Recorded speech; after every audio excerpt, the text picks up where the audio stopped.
आज हम शुरू करने वाले हैं इलेक्ट्रीशियन की ट्रेड थ्योरी और electrician trade theory ITI first year के लिए। हालांकि आप देख पा रहे होंगे ये वीडियो किस चैनल पर आप देख रहे हैं ये मैटर नहीं करता, लेकिन किस चैनल की वीडियो है ये मैटर करता है। और जो क्लासेज हैं इलेक्ट्रीशियन थ्योरी की जो क्लासेज हैं वो जितेश सर कंटिन्यू करेंगे। लेकिन जो चैप्टर है सर थोड़ा स्लाइड ऊपर करिएगा, जो पहला चैप्टर है वो है ऑक्यूपेशनल सेफ्टी एंड हेल्थ, ठीक है, जिसको आप हिंदी में कह सकते हैं व्यावसायिक सुरक्षा एवं स्वास्थ्य। तो इस तरह से शुरुआत के जो 4 चैप्टर हैं, पहले का नाम आपके सामने है, दूसरा, तीसरा, चौथा, ये चैप्टर जो है नॉन इलेक्ट्रिकल चैप्टर्स हैं। जैसे कि इसमें आपका हैंड टूल्स,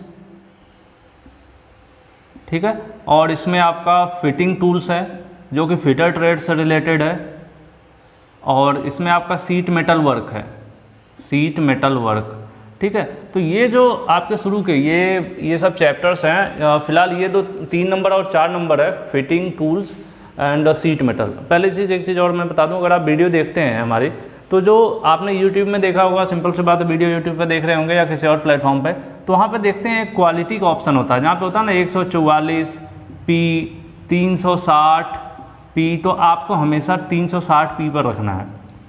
वीडियो की क्वालिटी अगर आप हाई रखेंगे तभी आपको वाइट बोर्ड पे लिखी हुई चीज़ें दिख पाएंगी, अदरवाइज़ क्या होगा, वीडियो ब्लर दिखेगा, लगेगा कि वीडियो अच्छी नहीं है। तो ऐसा कुछ नहीं है, आपको अपना थोड़ा इंटरनेट स्लो होगा तो उस केस में वीडियो डाउनलोड करके देख लीजिए, लेकिन क्वालिटी हाई रखिए आप, ठीक है।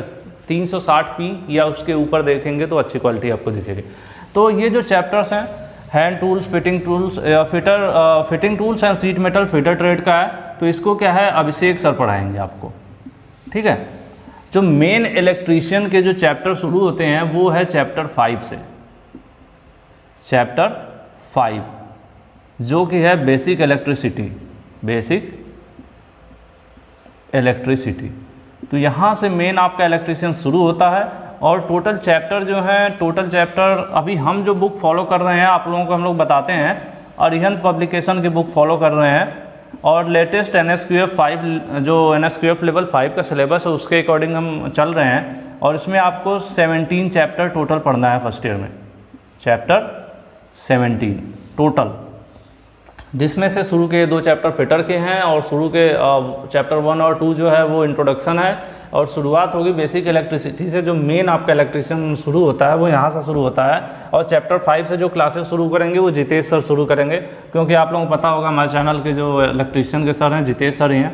और जितेश सर इलेक्ट्रिकल ट्रेड में डिप्लोमा है पॉलीटेक्निक, गवर्नमेंट पॉलीटेक्निक मुरादाबाद से, तो वो इलेक्ट्रीशियन की पहले से ही क्लासेस लेते रहे हैं, तो उनको ज़्यादा एक्सपीरियंस है, तो वो चैप्टर 5 से शुरू करेंगे। फिलहाल ये एक इंट्रोडक्शन क्लास है, तो जस्ट मैं इंट्रोड्यूस करने आ गया हूँ और यहाँ पर थोड़ी बहुत बात कर लेंगे। इस चैप्टर का सबसे इंपॉर्टेंट टॉपिक जो मैं अभी आपको लिख देता हूँ वो क्या है, वो है आग, ठीक है। इस चैप्टर में सबसे इंपॉर्टेंट टॉपिक जो है वो एक है आग और एक है सुरक्षा संकेत। ये 2 टॉपिक आपको इस चैप्टर में बहुत ही अच्छे से पढ़ना है, ठीक है। इसको आप कह सकते हैं सेफ्टी सिंबल्स।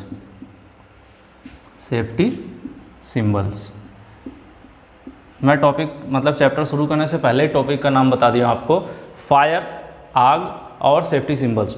ये जो दोनों टॉपिक हैं, जैसे आग कितने प्रकार की होती है उसको बुझाने के लिए फायर एक्सटिंग्विशर यूज़ किए जाते हैं, किसके लिए कौन से यूज़ किए जाते हैं, ठीक है। 3-4 कैटेगरी होती है, वो चीज़ आपको 100% सही से नोट कर लेना है कॉपी में, ठीक है। और दूसरी चीज़ सेफ्टी सिंबल्स, ये अलग अलग टाइप के होते हैं, 3-4 टाइप के, तो वो कौन से कैसे पहचानेंगे आप, इस क्वेश्चन अक्सर पूछे जाते हैं, वो आपका कॉम्पिटिटिव एग्जाम हो या आपका बेसिक ITI का एग्जाम हो, ये 2 टॉपिक इस चैप्टर से हमेशा उठाए जाते हैं, ठीक है। तो इन दोनों चैप्टर को आप अच्छे से करिएगा। बाकी एक चीज़ बता देंगे, जब भी आप क्लासेस लेते हैं तो अगर क्लासेस लंबी हो जा रही हैं, जैसे हमारा क्या प्लान है आपको पता ही होगा, हमने वीडियोज़ में बताया था कि एक लेसन को एक वीडियो में हम कवर करते हैं। वो वीडियो 2 घंटे, 3 घंटे, 1.5 घंटे, 1 घंटे, डिपेंड करता है कितने टॉपिक हैं, क्या लेंथ है, ठीक है। दूसरी चीज़, जब आप पढ़ने बैठते हैं तो आपके पास एक कॉपी होनी चाहिए और एक पेन होना चाहिए, कि जो हम पढ़ा रहे हैं या आपको स्क्रीन पे जो लगता है नोट करने लायक है, हम आपको हिंट कर देंगे कि ये पॉइंट नोट कर लीजिए, नोट डाउन कर लीजिए, तो आप उसको लिखते हुए चलेंगे, तो इससे एक बेनिफिट होगा कि आपका एक नोट्स तैयार हो जाएगा, और वीडियो ख़त्म होने के बाद आपके हाथ में एक अच्छा नोट्स होगा, जो आपके हाथ से लिखा हुआ होगा वो ज़्यादा बेहतर आपको समझ में आएगा, ठीक है। और जो जिस मैटर से हम आपको यहाँ पर पढ़ाएंगे उसका जो PDF है वो आपको हम अपने टेलीग्राम ग्रुप में अवेलेबल कर देंगे, जहाँ पर भी आप हमसे जुड़े हैं, ठीक है। तो चलिए शुरू करेंगे हम पहला टॉपिक। और उससे पहले मैं बताता हूँ आपको कि शुरुआत करने से पहले कि इलेक्ट्रीशियन, सर अभी स्लाइड रहने दीजिएगा थोड़ा नीचे।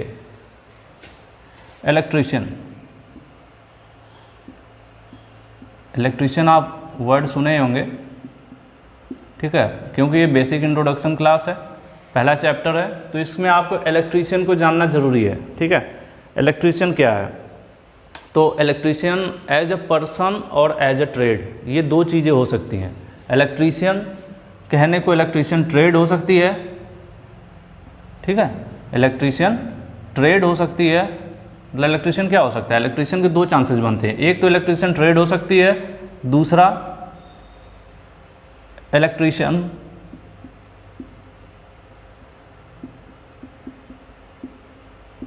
ठीक है, इलेक्ट्रीशियन पर्सन हो सकता है, ठीक है। तो आपको ये दोनों चीज़ें जानना जरूरी है। सबसे पहली बात कि अगर आप वीडियो देख रहे हैं, आप इलेक्ट्रीशियन ट्रेड के कैंडिडेट हैं, तो सबसे पहले चीज़ कि इलेक्ट्रीशियन ट्रेड क्या है, ठीक है, एज ए ट्रेड। तो इसको मैं इंट्रोड्यूस करने से पहले मैं आपको बताऊं इलेक्ट्रिसिटी, ठीक है। इलेक्ट्रीशियन को जानना है तो इलेक्ट्रिसिटी जानना होगा आपको, या इलेक्ट्रिक करंट कह लीजिए, इलेक्ट्रिक करंट, ठीक है, इलेक्ट्रिक करंट, विद्युत धारा जो होता है हिंदी में। तो इलेक्ट्रिक करंट क्या होती है? जनरली जो इलेक्ट्रिक करंट होती है इसको हम देख नहीं सकते हैं, ठीक है, देख नहीं सकते हैं, लेकिन इसको आप महसूस कर सकते हैं। कोशिश कीजिएगा महसूस करने की ज़रूरत ना हो, ठीक है, लेकिन इसका हम इस्तेमाल करके अन्य रूपों में देख सकते हैं। जैसे करंट, एक वायर में करंट फ्लो हो रही है, हमें पता है, लाइट ऑन कर दिया हमने, स्विच ऑन कर दिया, क्या ऐसे हम देख के नहीं बता सकते कि इसके अंदर करंट फ्लो हो रही है कि नहीं हो रही है? मतलब दिखाई नहीं देती हमें, बट अगर करंट फ्लो हो रही है उसको हम इस्तेमाल करके जान सकते हैं कि हाँ इसमें फ़्लो हो रही कि नहीं। जैसे कि अगर हम इसके आगे एक बल्ब लगा देते हैं, ठीक है, अब बात करते हैं, करंट फ्लो होगी तो बल्ब जलेगा, ऑन रहेगा, तो हमें पता चल जाएगा कि इस वायर में करंट चल रही है, ठीक है। बल्ब नहीं जल रहा है तो पता चल जाएगा करंट नहीं चल रही है। मतलब करंट को हम देख नहीं सकते हैं, लेकिन जान सकते हैं अलग अलग उपयोग करके उसका, ठीक है। हम करंट से मोटर चला सकते हैं, जनरेटर चला जनरेटर नहीं, जनरेटर तो पैदा करता है करंट, मोटर चला सकते हैं, फैन, लाइट, आपके एसी, फ्रिज, ऐसे बहुत सारे एप्लीकेशंस हैं, टीवी, बहुत सारी चीज़ें हैं जिनको हम इलेक्ट्रिसिटी से ऑपरेट करते हैं, मतलब चलाते हैं, ठीक है। और बहुत सारी मशीनें भी हैं, अलग अलग टाइप की मोटर्स हैं, पैनल्स हैं, ठीक है, ये सब चीज़ें क्या हैं, करंट से चलती हैं। तो पहली बात कि करंट किसकी वजह से फ्लो होता है? ये इलेक्ट्रॉन, ठीक है, या होल्स, इलेक्ट्रॉन्स या होल्स के मूवमेंट, यानी चार्ज के मूवमेंट अगर बोला जाए, चार्ज, ठीक है, चार्ज मतलब आवेश, आवेश, ठीक है। आवेश इलेक्ट्रॉन्स पे क्या होता है? निगेटिव आवेश होता है, होल्स पे क्या होता है?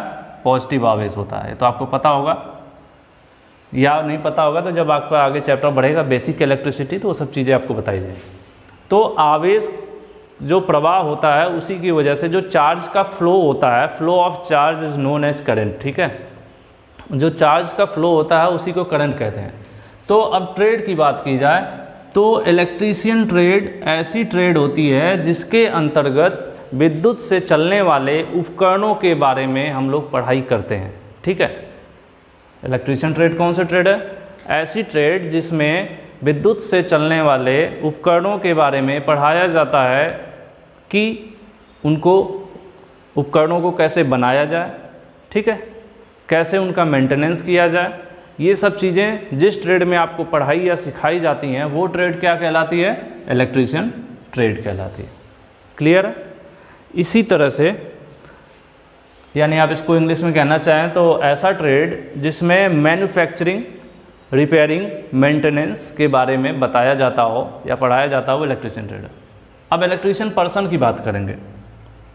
इलेक्ट्रीशियन पर्सन यानी वह व्यक्ति जो विद्युत से चलने वाले उपकरणों के मरम्मत, ठीक है, निर्माण या इनसे रिलेटेड कोई अदर एक्टिविटीज़ जो भी है, मतलब अगर ऐसा पर्सन जो विद्युत से चलने वाले उपकरणों के मरम्मत और उनके निर्माण का कार्य करता हो, ठीक है, उसको क्या कहेंगे, उसको इलेक्ट्रीशियन कहेंगे।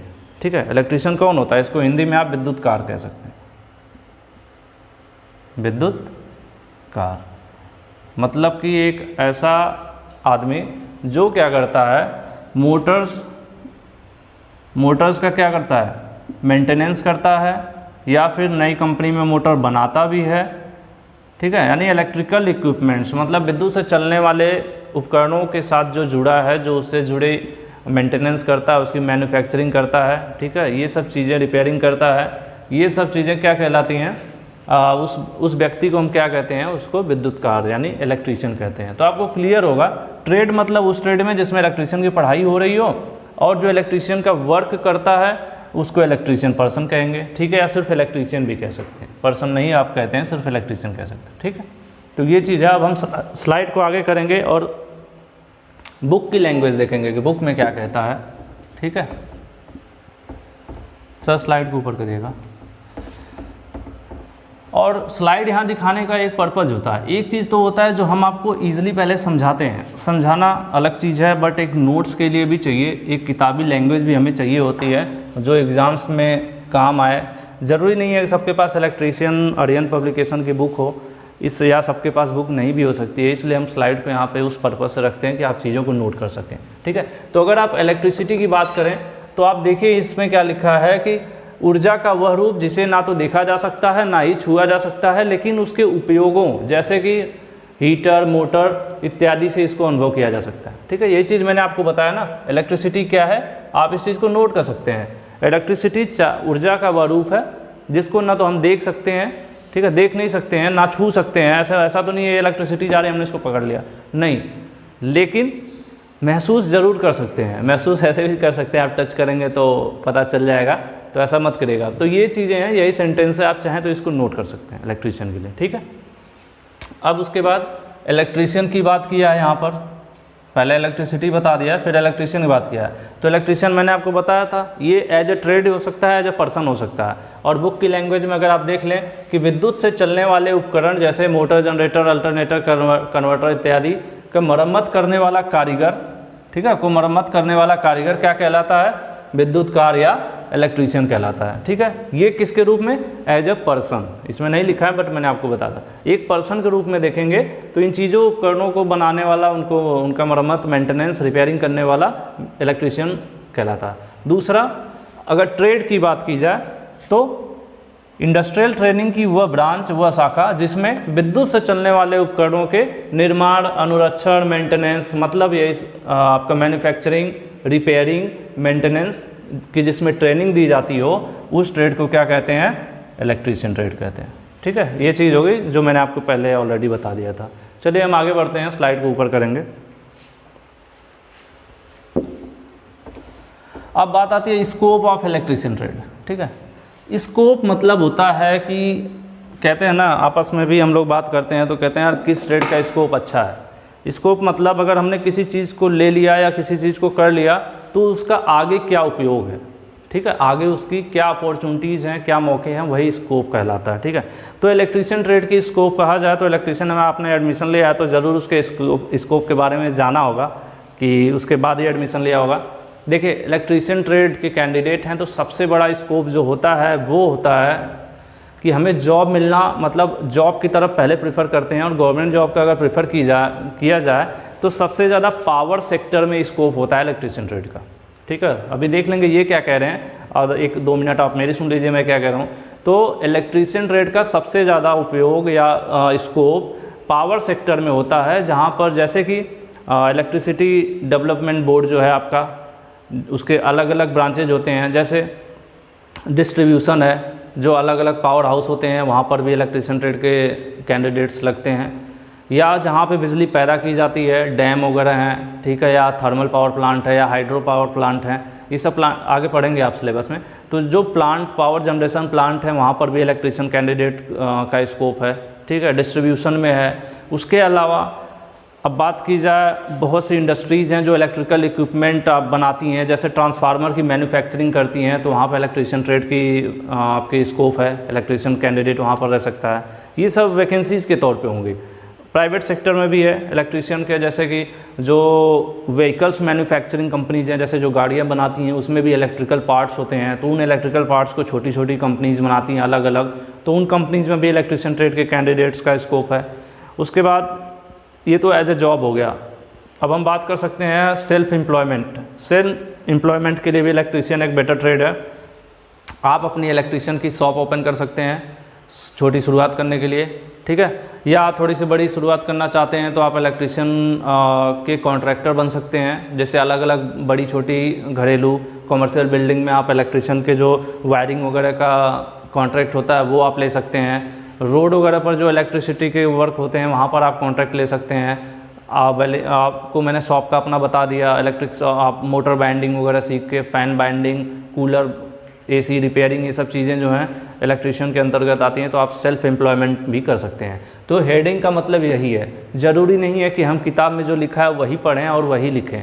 आप अपने विचार से भी सोच सकते हैं कि इलेक्ट्रीशियन का कहाँ कहाँ स्कोप है और उन चीज़ों को आप लिख सकते हैं। हालांकि थ्योरेटिकल पेपर्स नहीं होते तो इसलिए इस टॉपिक का बहुत ज़्यादा मैटर भी नहीं है, ये आपके नॉलेज के लिए जस्ट मैं बता दिया। इससे एग्जाम में भी कोई क्वेश्चन नहीं पूछता इन टॉपिक से, ठीक है। फिलहाल हम देख लेते हैं ये क्या कह रहे हैं। तो ये कह रहे हैं विद्युत बोर्ड, रेलवे, टेलीफोन बोर्ड और एयरपोर्ट अथॉरिटीज़ और ऐसी जगहों पर रोज़गार के अवसर होते हैं, ठीक है। और सर ने स्लाइड को ऊपर कीजिएगा थोड़ा।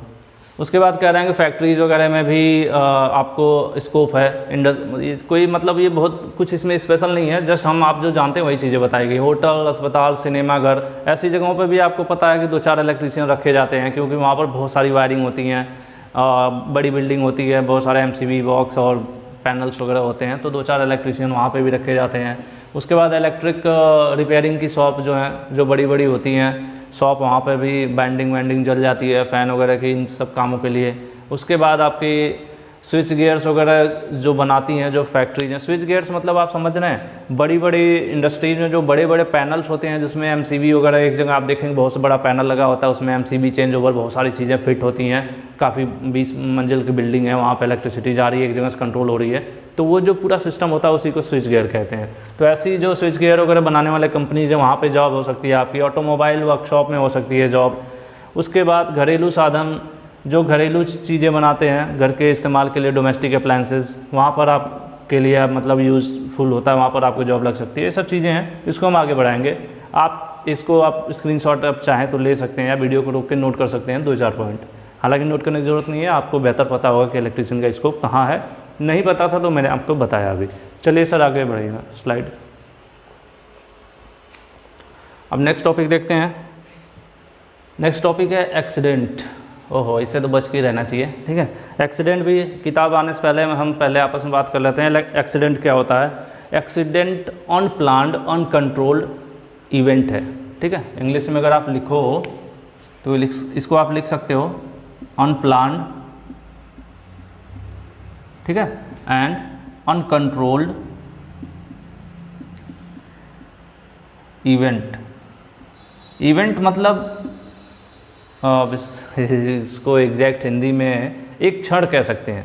एक ऐसा क्षण मतलब एक ऐसा समय या एक ऐसा दौर जिस दौरान कुछ ऐसी चीज़ हो जाए जिसे हमने प्लान नहीं किया है और उसे हम कंट्रोल भी नहीं कर पाए तुरंत, ठीक है, तो वही एक्सीडेंट कहलाता है। और अगर मैं इसको सिंपल भाषा में अपनी तरफ से बताना चाहूँ तो आप लोगों को बोलूँगा कि एक ऐसी अप्रिय घटना जो हमने प्लानिंग नहीं की थी वो अचानक से हो जाती है और हमें व्यक्तिगत या आर्थिक तौर पे हमें नुकसान पहुंचाती है, उसको हम दुर्घटना कहते हैं या एक्सीडेंट कहते हैं। एक बार रिपीट कर देता हूं मैं, एक ऐसी अप्रिय घटना जो हमने प्लान नहीं किया था और जो अचानक होती है, जिसे कंट्रोल नहीं किया जा सकता और जिसकी वजह से हमारा सेल्फ का मतलब अपना शारीरिक या आर्थिक नुकसान हो जाता है, उसको हम एक्सीडेंट कहते हैं, ठीक है। और एक्सीडेंट से बचा जा सकता है, उसके लिए कुछ सावधानियाँ होती हैं जिसे हमें फॉलो करना होता है, तो हम एक्सीडेंट से बच सकते हैं। जैसे अगर लाइव एग्जांपल दिया जाए तो अगर हम जानते हैं कि बाइक से चल रहे हैं रोड पर तो चांसेज होते हैं एक्सीडेंट होने के, तो उसके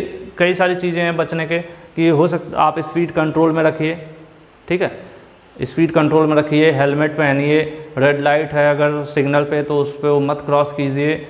ये सब चीज़ें हैं जो जनरल लाइफ की आपको पता है, आपको भी पता होगा एक्सीडेंट से कैसे बच सकते हैं, लेकिन बहुत सारी चीज़ें हम लोग फॉलो नहीं करते हैं, करना चाहिए। तो वही चीज़ है, यहाँ पर आ जाए इलेक्ट्रीशियन की बात कर, जब हम अपने ट्रेड की बात करने लगेंगे तो बात होगी हमारे वर्कशॉप की, कि हमारे वर्कशॉप में एक्सीडेंट होता है तो उससे कैसे बच सकते हैं, क्यों होता है, क्या क्या चांसेज हैं या क्या रीज़न है किसकी वजह से एक्सीडेंट होता है, ये सब चीज़ें हैं। फिलहाल स्लाइड में देख लेते हैं क्या कहते हैं। ये कह रहे हैं एक अनियोजित और अनियंत्रित घटना जिसकी वजह से किसी व्यक्ति, वस्तु या पदार्थ, क्या है वस्तु, पदार्थ या व्यक्ति के क्रिया प्रतिक्रिया के कारण व्यक्तिगत चोट लगने की संभावना बनी रहती है उस, ठीक है। तो इसको बहुत ज़्यादा लेने की ज़रूरत नहीं है, आप सिंपल मैंने जो आपको बताया ये देखिए, वो भी यही चीज़ लिखे। अनियोजित मतलब अनप्लान्ड, ठीक है, अनप्लान्ड मतलब हम लोग ऐसा प्लान तो, एंड अनियंत्रित मतलब अनकंट्रोल्ड। ऐसा तो होता नहीं है ना कि एक्सीडेंट को हम लोग प्लान किए रहते हैं या एक्सीडेंट हमारे कंट्रोल में रहता है, चलो एक्सीडेंट हो जाओ मत हो, ठीक है। तो वही चीज़ लिख रहा है कि ये एक ऐसी घटना है जो अनप्लान्ड और अनकंट्रोल होती है, ठीक है, जिसको हम लोग कंट्रोल नहीं कर सकते, हमारे हाथ में नहीं होता, अचानक से हो गया तो हो गया। तो यही चीज़ है एक्सीडेंट, ठीक है। तो ये बहुत वैसे लिख रखा है, ज़्यादा कुछ शुद्ध हिंदी है तो उससे मैटर नहीं करता। एक्सीडेंट मैंने बता दिया आपको क्या होता है। अब कॉजेज़ देख लेते हैं क्या क्या रीजन्स है। सर स्लाइड ऊपर कर दीजिए। रीजन्स वही हैं, देखिए एक्सीडेंट जो वर्कशॉप में होते हैं, अगर वर्कशॉप के पर्पज़ से हम लोग देखें, वर्कशॉप मतलब इंडस्ट्री का भी वर्कशॉप, कॉलेज का भी वर्कशॉप, ठीक है।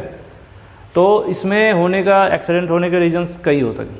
पहली बात कि हम लापरवाही करें। लापरवाही मतलब होता है ना कि अभी हम कोई यहाँ पर ड्रिल मशीन चला रहे हैं और अभी कोई दोस्त बुला लिया तो उधर देखने लगे, तो हो सकता हो ये ड्रिल जो मेटल है उसमें ना छेद करके आपके हाथ में छेद कर सकता है ना। या फिर आप कोई फेज वायर, न्यूट्रल वायर जोड़ रहे हैं, आपके हाथ में वायर ले रखे हैं, या फिर आपका कहीं और भी ध्यान है, इधर उधर देख रहे हैं या देख रहे हैं अरे वो खिड़की से कौन जा रहा है, ठीक है, तब तक हो सकता हो तार चिपक जाए, ये लापरवाही होगी।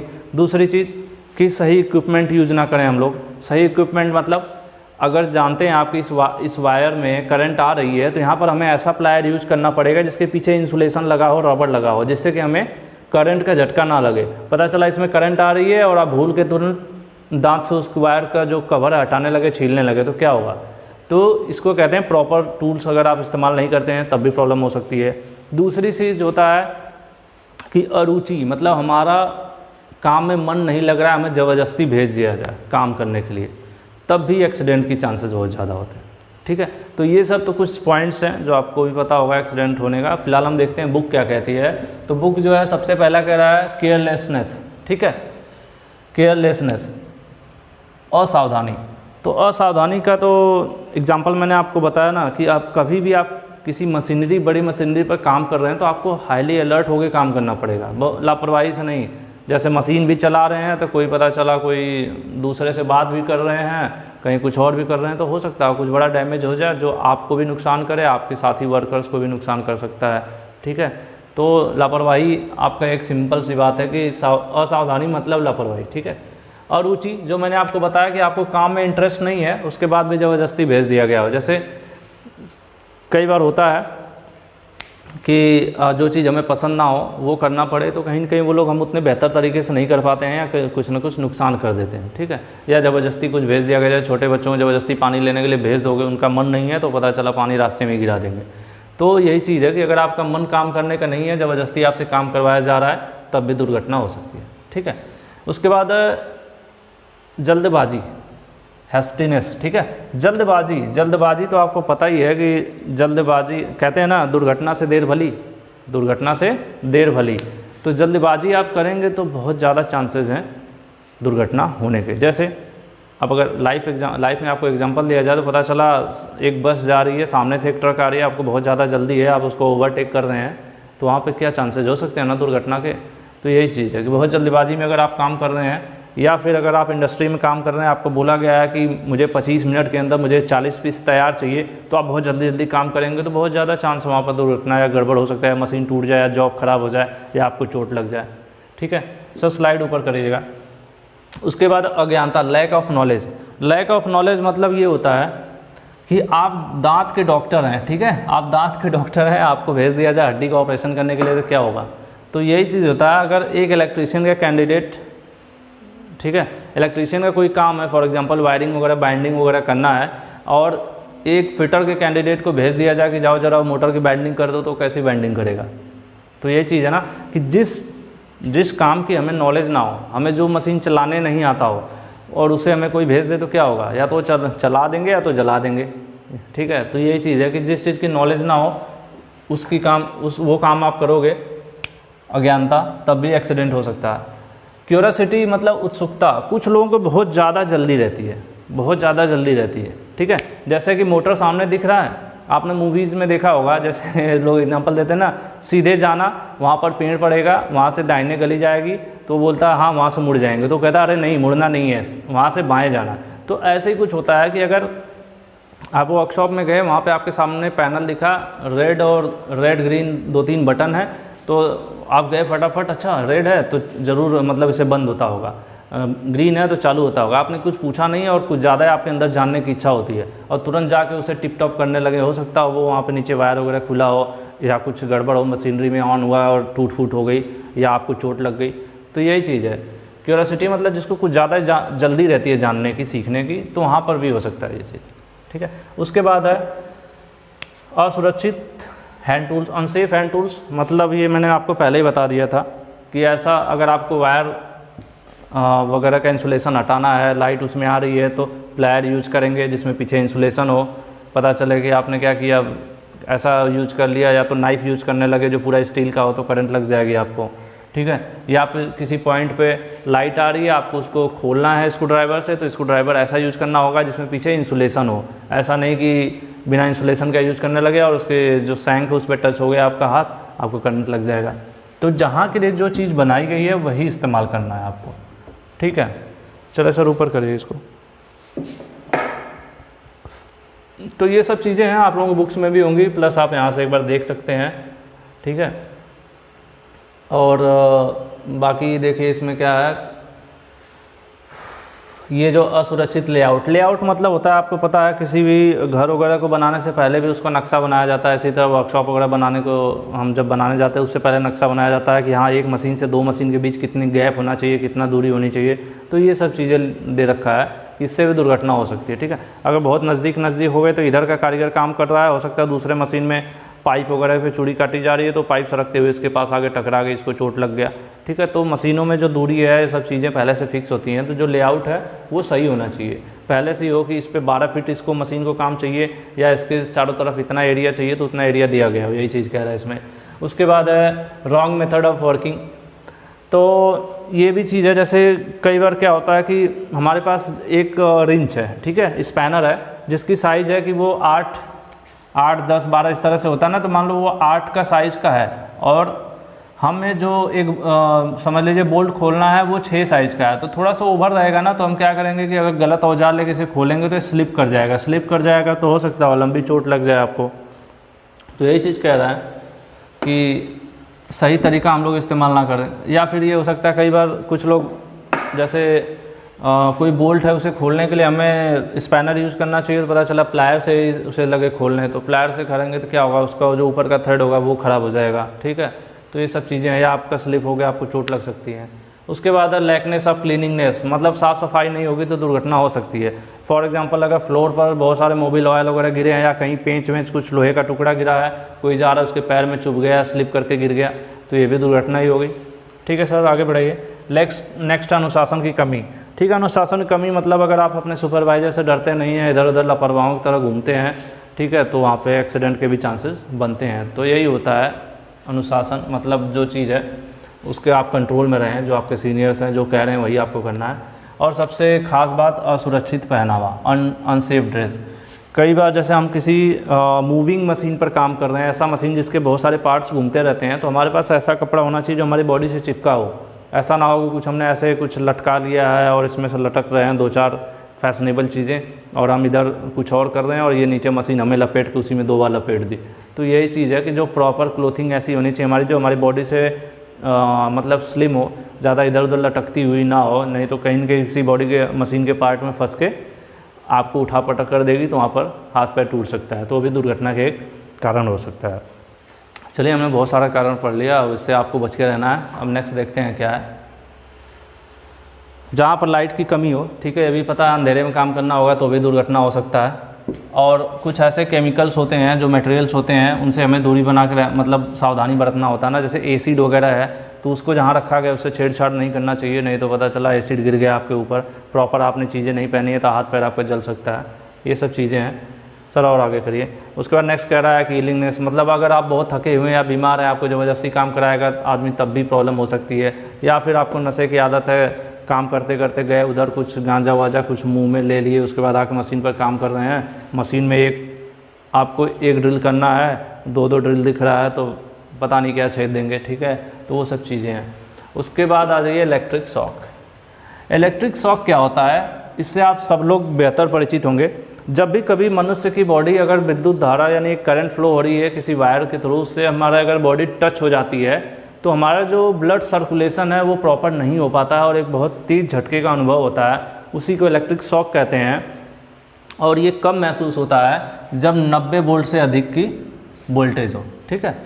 90 वोल्ट से नीचे के अगर करंट होगी, जो उसका वोल्टेज जा रहा है, मतलब जो करंट फ्लो हो रही है, अगर उसका वोल्टेज 90 वोल्ट से मतलब नीचे हो, ठीक है, तब जो है नहीं चांसेस होते हैं या बहुत मामूली झंझनाहट या महसूस हो सकती है। लेकिन 90 से ऊपर पर आपको क्या होगा, झटके का क्या होगा, झटका आपको महसूस होगा। इसके पीछे रीज़न होता है कि जैसे हमारी जो बॉडी है, फॉर एग्जांपल ऐसे लंबी सी है, यहाँ पैर है इस तरह से, तो 90 यहाँ से करंट अगर टच होती है तो वहाँ तक पूरा मतलब बॉडी में उसे जाने के लिए इसमें क्या होता है, इसका बॉडी का भी हमारा प्रतिरोध होता है ना, तो 90 वोल्ट जब होता है उसके ऊपर होता है तभी जो करंट हमारे पूरी बॉडी में फ़्लो हो पाती है। जब पूरा फ्लो होगी तभी हमें वो नुकसान पहुंचाएगी या हमें झटका दे सकती है, ठीक है। तो यही है इलेक्ट्रिक करंट। और इलेक्ट्रिक करंट ख़तरनाक होती है, जिससे हम आपको बच के रहना चाहिए। ऐसा नहीं कि कुछ लोग 90 वोल्ट पर अपना मल्टीमीटर और करंट सेट करके लगे चेक करने, तो ये सब करने की ज़रूरत नहीं है, ठीक है। चलिए नेक्स्ट चलते हैं। इसके बाद है जनरल सेफ्टी रूल्स। अभी तक तो दुर्घटना थी, सिंपल सी बात है, दुर्घटना होगी तो सुरक्षा भी होगी, ठीक है। तो सुरक्षा मेन जो है 3 प्रकार की होती है, ठीक है। एक होती है सेल्फ सेफ्टी, दूसरी होती है मशीन सेफ्टी और तीसरी होती है जॉब सेफ्टी। सेल्फ सेफ्टी मतलब सबसे पहले प्रायोरिटी सेल्फ सेफ्टी को दी जाती है, मतलब खुद सुरक्षित रहिए। दूसरे नंबर पर मशीन को सुरक्षित रखिए। तीसरे नंबर पर जो उस पर जॉब तैयार हो रही है, जो बन रहा था, उसको सुरक्षित रखिए, ठीक है। 3 चीज़ें होती हैं, यहाँ पर भी होगा कि जो जनरल सेफ्टी है उसमें सबसे ज़्यादा 3 चीज़ों का ध्यान रखा जाता है। सेल्फ सेफ्टी मतलब अपने आप की सुरक्षा, उसके बाद मशीन की सेफ्टी, ठीक है, उसके बाद वर्क पीस यानी जॉब, मतलब जो जॉब या टुकड़ा मेटल जिसको हम कुछ बना रहे हैं या कुछ भी हो सकता है वो, या मोटर बैंडिंग कर रहे हैं, तो जो चीज़ तैयार कर रहे हैं उसी को जॉब कहा जाता है। तो जब इसकी सेफ्टी, मतलब ये हमारी 3 चीज़ें हैं जो हमें ध्यान रखना होता है। बता उसके बाद हम देखेंगे पर्सनल सेफ्टी, ठीक है, शुरुआत करेंगे। या सेल्फ सेफ्टी जो है, यहाँ पर पर्सनल सेफ्टी लिखा है, आप इसको सेल्फ सेफ्टी भी बोल सकते हैं। सर स्लाइड को थोड़ा ऊपर खींचिए। इसमें सेल्फ सेफ्टी मतलब यही है कि हम अपने आप को कैसे सुरक्षित रखें, ठीक है। 3 सेफ्टी मैंने आपको बता दिया था ना, सेल्फ सेफ्टी, मशीन सेफ्टी और जॉब सेफ्टी। तो प्रायोरिटी सबसे पहले खुद को देते हैं, फिर मशीन को देंगे और जॉब को देंगे।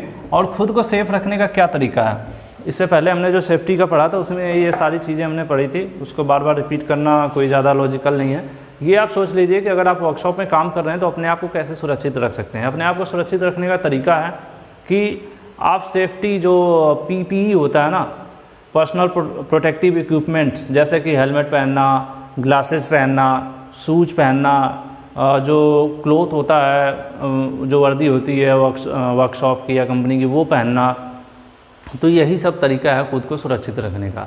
और वो चीज़ें ना करें जो ये सब चीज़ें पहले था, जो सुरक्षा जिनकी वजह से दुर्घटनाएं हो रही थी, वो चीज़ें हम ना करें। जैसे कि वहाँ पर था ना लापरवाही, क्यूरियोसिटी और बीमार हैं तो काम करना, ये सब चीज़ें ना करें, तो इसी से हम सुरक्षित रह सकते हैं।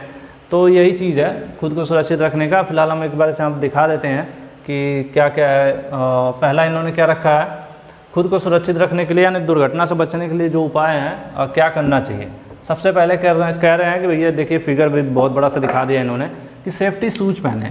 सेफ्टी शूज़ में आपको पता होगा कि जो नीचे की सोल होती है, ठीक है, नीचे की सोल होती है, इसमें आयरन होता है, और जो आगे का इतना हिस्सा होता है इसमें भी लोहा होता है, ठीक है।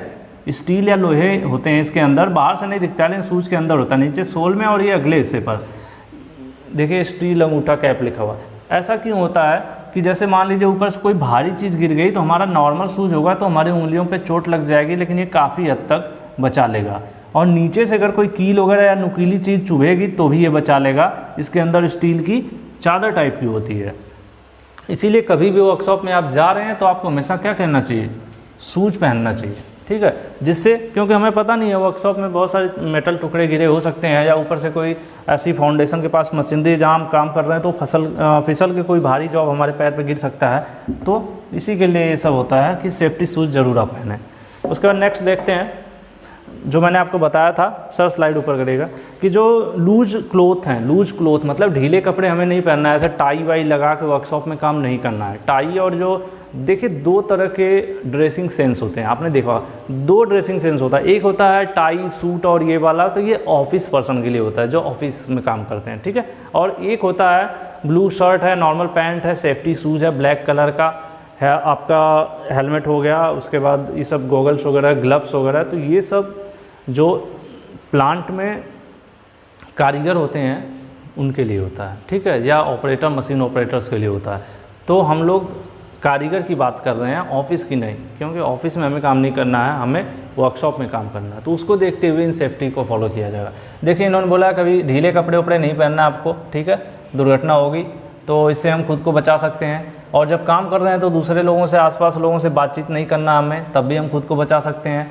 और जिस मशीन की हमें पूरी जानकारी नहीं है उसमें कुछ करने की ज़रूरत नहीं है, ठीक है। जब तक कि आप किसी मशीन के बारे में पूरी जानकारी ना, उस मशीन को मत चलाइए, नहीं तो दुर्घटना हो सकती है, हो सकता है आपको चोट लगे ना। तो ये भी एक तरीका है बचने का। दूसरा, अगर देखिए इन्होंने कहा किसी मशीन के चलते समय छेड़खानी करते हैं, दुर्घटना को बुलावा देना, इसलिए मशीन के सहारे ना तो खड़ा हो ना पूछो, और ऐसा नहीं जैसे इधर मशीन चल रही है इस पर ऐसे हाथ किए और खड़े होकर ऐसे बात करने लगे मोबाइल पे, हो सकता है वो पार्ट मूव करते हुए कुछ हो जाए। तो ये सब चीज़ें इसमें लिखा है। और क्या किसी भी लटकते हुए वजन के नीचे नहीं खड़ा होना है। जैसे क्रेन वगैरह से सामान जा रही है, इधर से उधर कुछ जा रही है और आप उसी के नीचे खड़े होकर देख रहे हैं, हो सकता है वो किसी वजह से स्क्रू ढीला हो, चेन टूट जाए, कोई और रीज़न हो, ठीक है, क्या हो सकता है तो आपको पता है। तो इन चीज़ों से बच के आप खुद को बचा सकते हैं। तो ये सब सेल्फ सेफ्टी कहा जाएगा। अब नेक्स्ट आते हैं मशीन सेफ्टी पर। सर स्लाइड ऊपर कीजिएगा। मशीन सेफ्टी क्या होता है, बेसिकली मशीन को अब हमें बचाना है। खुद को तो बचा लिया ना, अब मशीन को बचाना है। ओवरऑल सबको बचाना ज़रूरी है ना।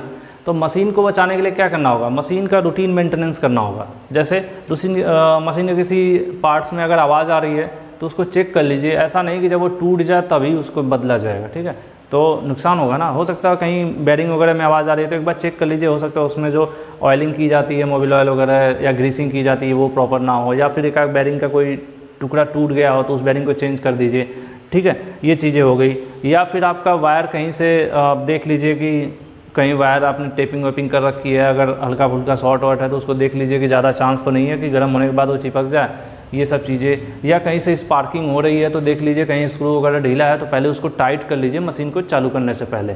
जब हमें पता है कि ये चीज़ हो सकती है तो उसको पहले बदल लिया जाए, ठीक है।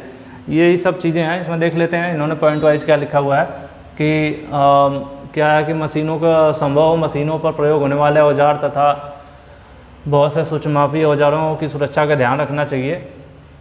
तो वही चीज़ है, मशीन को सिंपल से बात है, सिंपल लैंग्वेज में बात की जाए तो हमें यहाँ पर मशीन की सुरक्षा करनी है। वो कैसे कर सकते हैं, देखिए दे रहा है समय समय पर ऑयलिंग वगैरह करके रखना चाहिए। और जो यंत्र हैं जैसे कि माइक्रोमीटर या कैलिपर वगैरह ऐसी चीज़ें हैं तो उन पर हमें क्या करना चाहिए, मोबिल ऑयल वगैरह या ऐसा कुछ लगा देना चाहिए।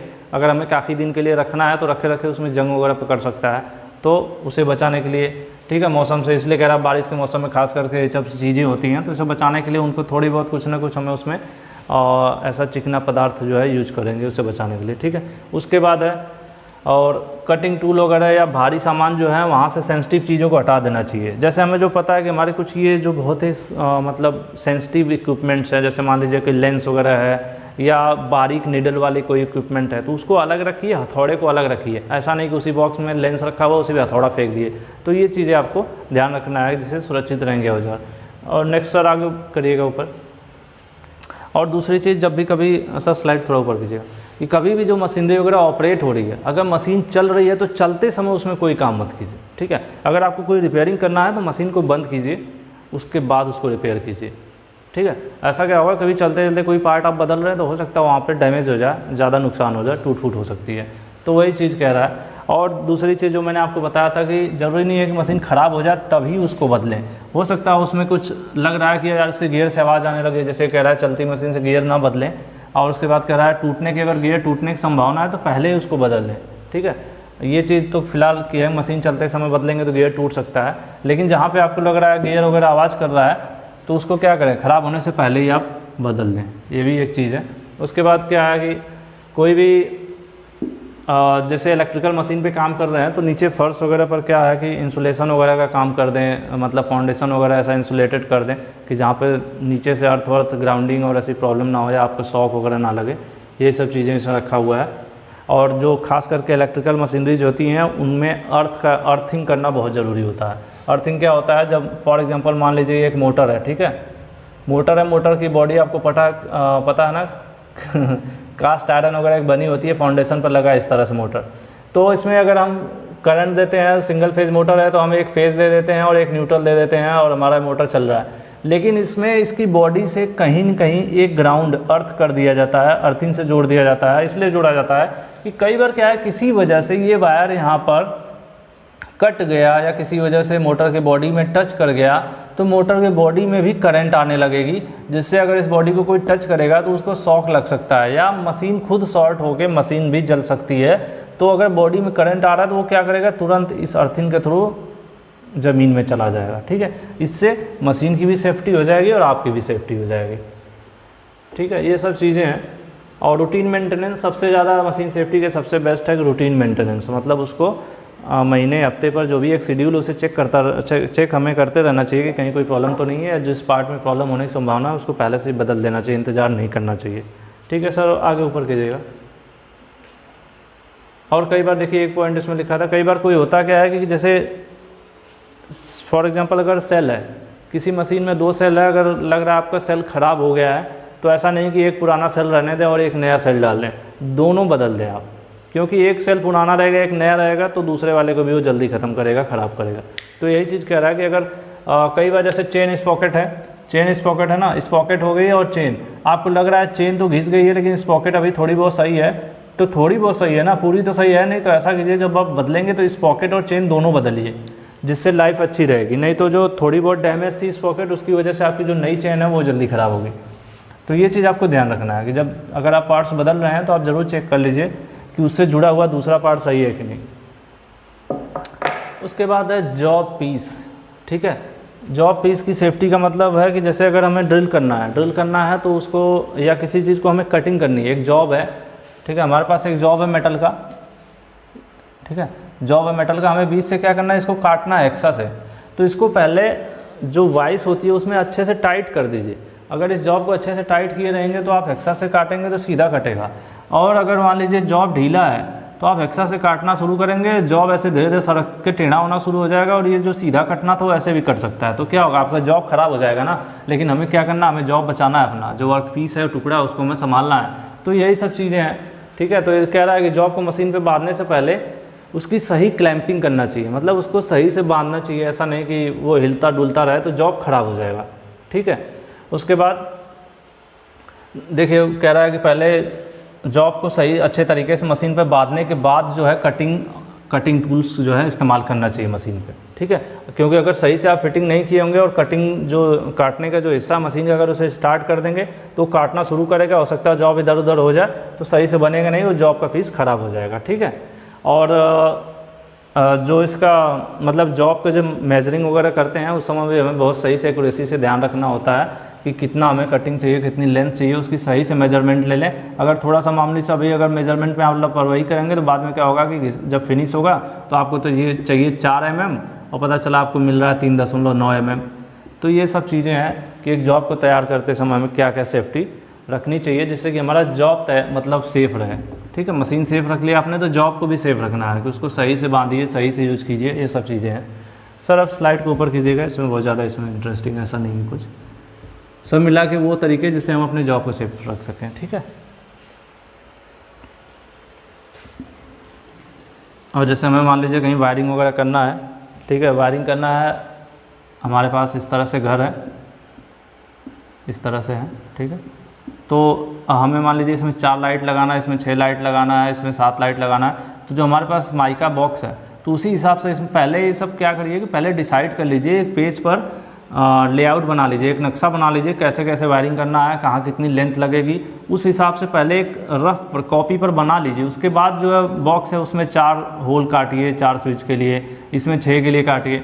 ऐसा है कि पहले आप क्या करें, यहीं बैठ के पहले सोचे चलो 6 काट लेते हैं, पता चला यहाँ 6 नहीं लगाना, यहाँ पे 8 लगाना है, फिर क्या होगा, ख़राब हो जाएगा। इसलिए पहले एक ये जॉब ख़राब हो जाएगा ना, कहीं यूज़ नहीं हो पाएगा। या फिर हमने तार का टुकड़ा हमने नापा नहीं कितनी लंबाई चाहिए, और पहले से अंदाजे से तार के टुकड़े हमने काट लिए, बाद में पता चला कि यार वायरिंग के लिए तो और लंबा चाहिए था। तो इसके लिए पहले रफ़ आइडिया हम बना लेते हैं कि हमें कितना तार चाहिए, कहाँ से कितनी लेंथ होनी चाहिए, कहाँ पर स्विच लगेगा, सब एक रफ़ आइडिया बनाने के बाद जो है उन चीज़ों में काम करते हैं। नहीं तो हमारा जो तार ख़राब हो जाएगा, टुकड़ा बेकार हो जाएगा, या जो बोर्ड है वो ख़राब हो सकता है, जो यूज़फुल नहीं रहेगा मतलब। तो इसीलिए कोई भी काम करने से पहले उसकी प्लानिंग आपको एक बार करना होता है लेआउट के तरीके पे। वही सब चीज़ें इसमें कह रहा है। देखिए इसमें क्या करें, धातु के टुकड़े पाइप को काटने के लिए एक्स्ट्रा ब्लेड को अधिक टाइट नहीं करना चाहिए। अधिक टाइट करेंगे तो ब्लेड टूट जाएगा, ठीक है। आपको पता होगा एक्स्ट्रा ब्लेड थोड़ा सा लूज रखा जाता है, ज़्यादा टाइट रखेंगे ना तो टूट जाएगा, ठीक है। और जो फाइलिंग होती है, आपने देखा होगा जो फाइल होती है ना मेटल टुकड़े को रगड़ने के लिए, तो ऐसा नहीं कि उसमें मतलब उसमें आपको ज़्यादा चिपचिपा या कुछ मोबिल ऑयल वगैरह ग्रीसिंग ज़्यादा कर देंगे तो बेकार हो जाएगा मेटल, मतलब वो सही से ना तो काम कर पाएगा, ऊपर से उसमें ज़्यादा टुकड़े वगैरह उसमें चिपकेंगे, गंदगी आएगी तो कहीं न कहीं वो फाइल ख़राब होगी। तो यही सब चीज़ें हैं। चलिए सर नेक्स्ट करिए, नेक्स्ट टॉपिक देखते हैं।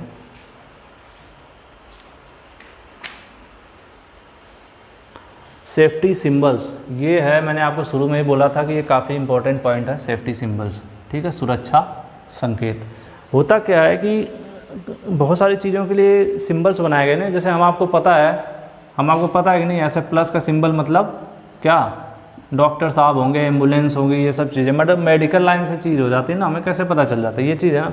या कई जगहों पर आपने देखा होगा ना, ये बना दिया जाता है, समझ रहे हैं, 2 हड्डी बीच में खोपड़ी, इससे हम समझ जाते हैं भैया यहाँ खतरा है, बच के रहना है। तो सिंबल्स मतलब सिंबल्स क्या होते हैं, एक तरह से एक भाषा होती है, एक सिंबॉलिक लैंग्वेज, एक भाषा है जो होती तो एक है लेकिन इसका सेंटेंस मीनिंग बहुत बड़ी होती है। जैसे हमें अगर कोई चीज़ लिखना हो तो हम क्या करते हैं, लिखते हैं यहाँ पर हाथ मत लगाइए, यहाँ पर खतरा है, इतना बड़ा सेंटेंस लिखना पड़ता ना, और उसकी जगह सिर्फ हम छोटा सा सिंबल लगा देंगे, लोग समझ जाएंगे, वही उसी चीज़ को समझ जाएंगे कि हाँ यार यहाँ पे खतरा है।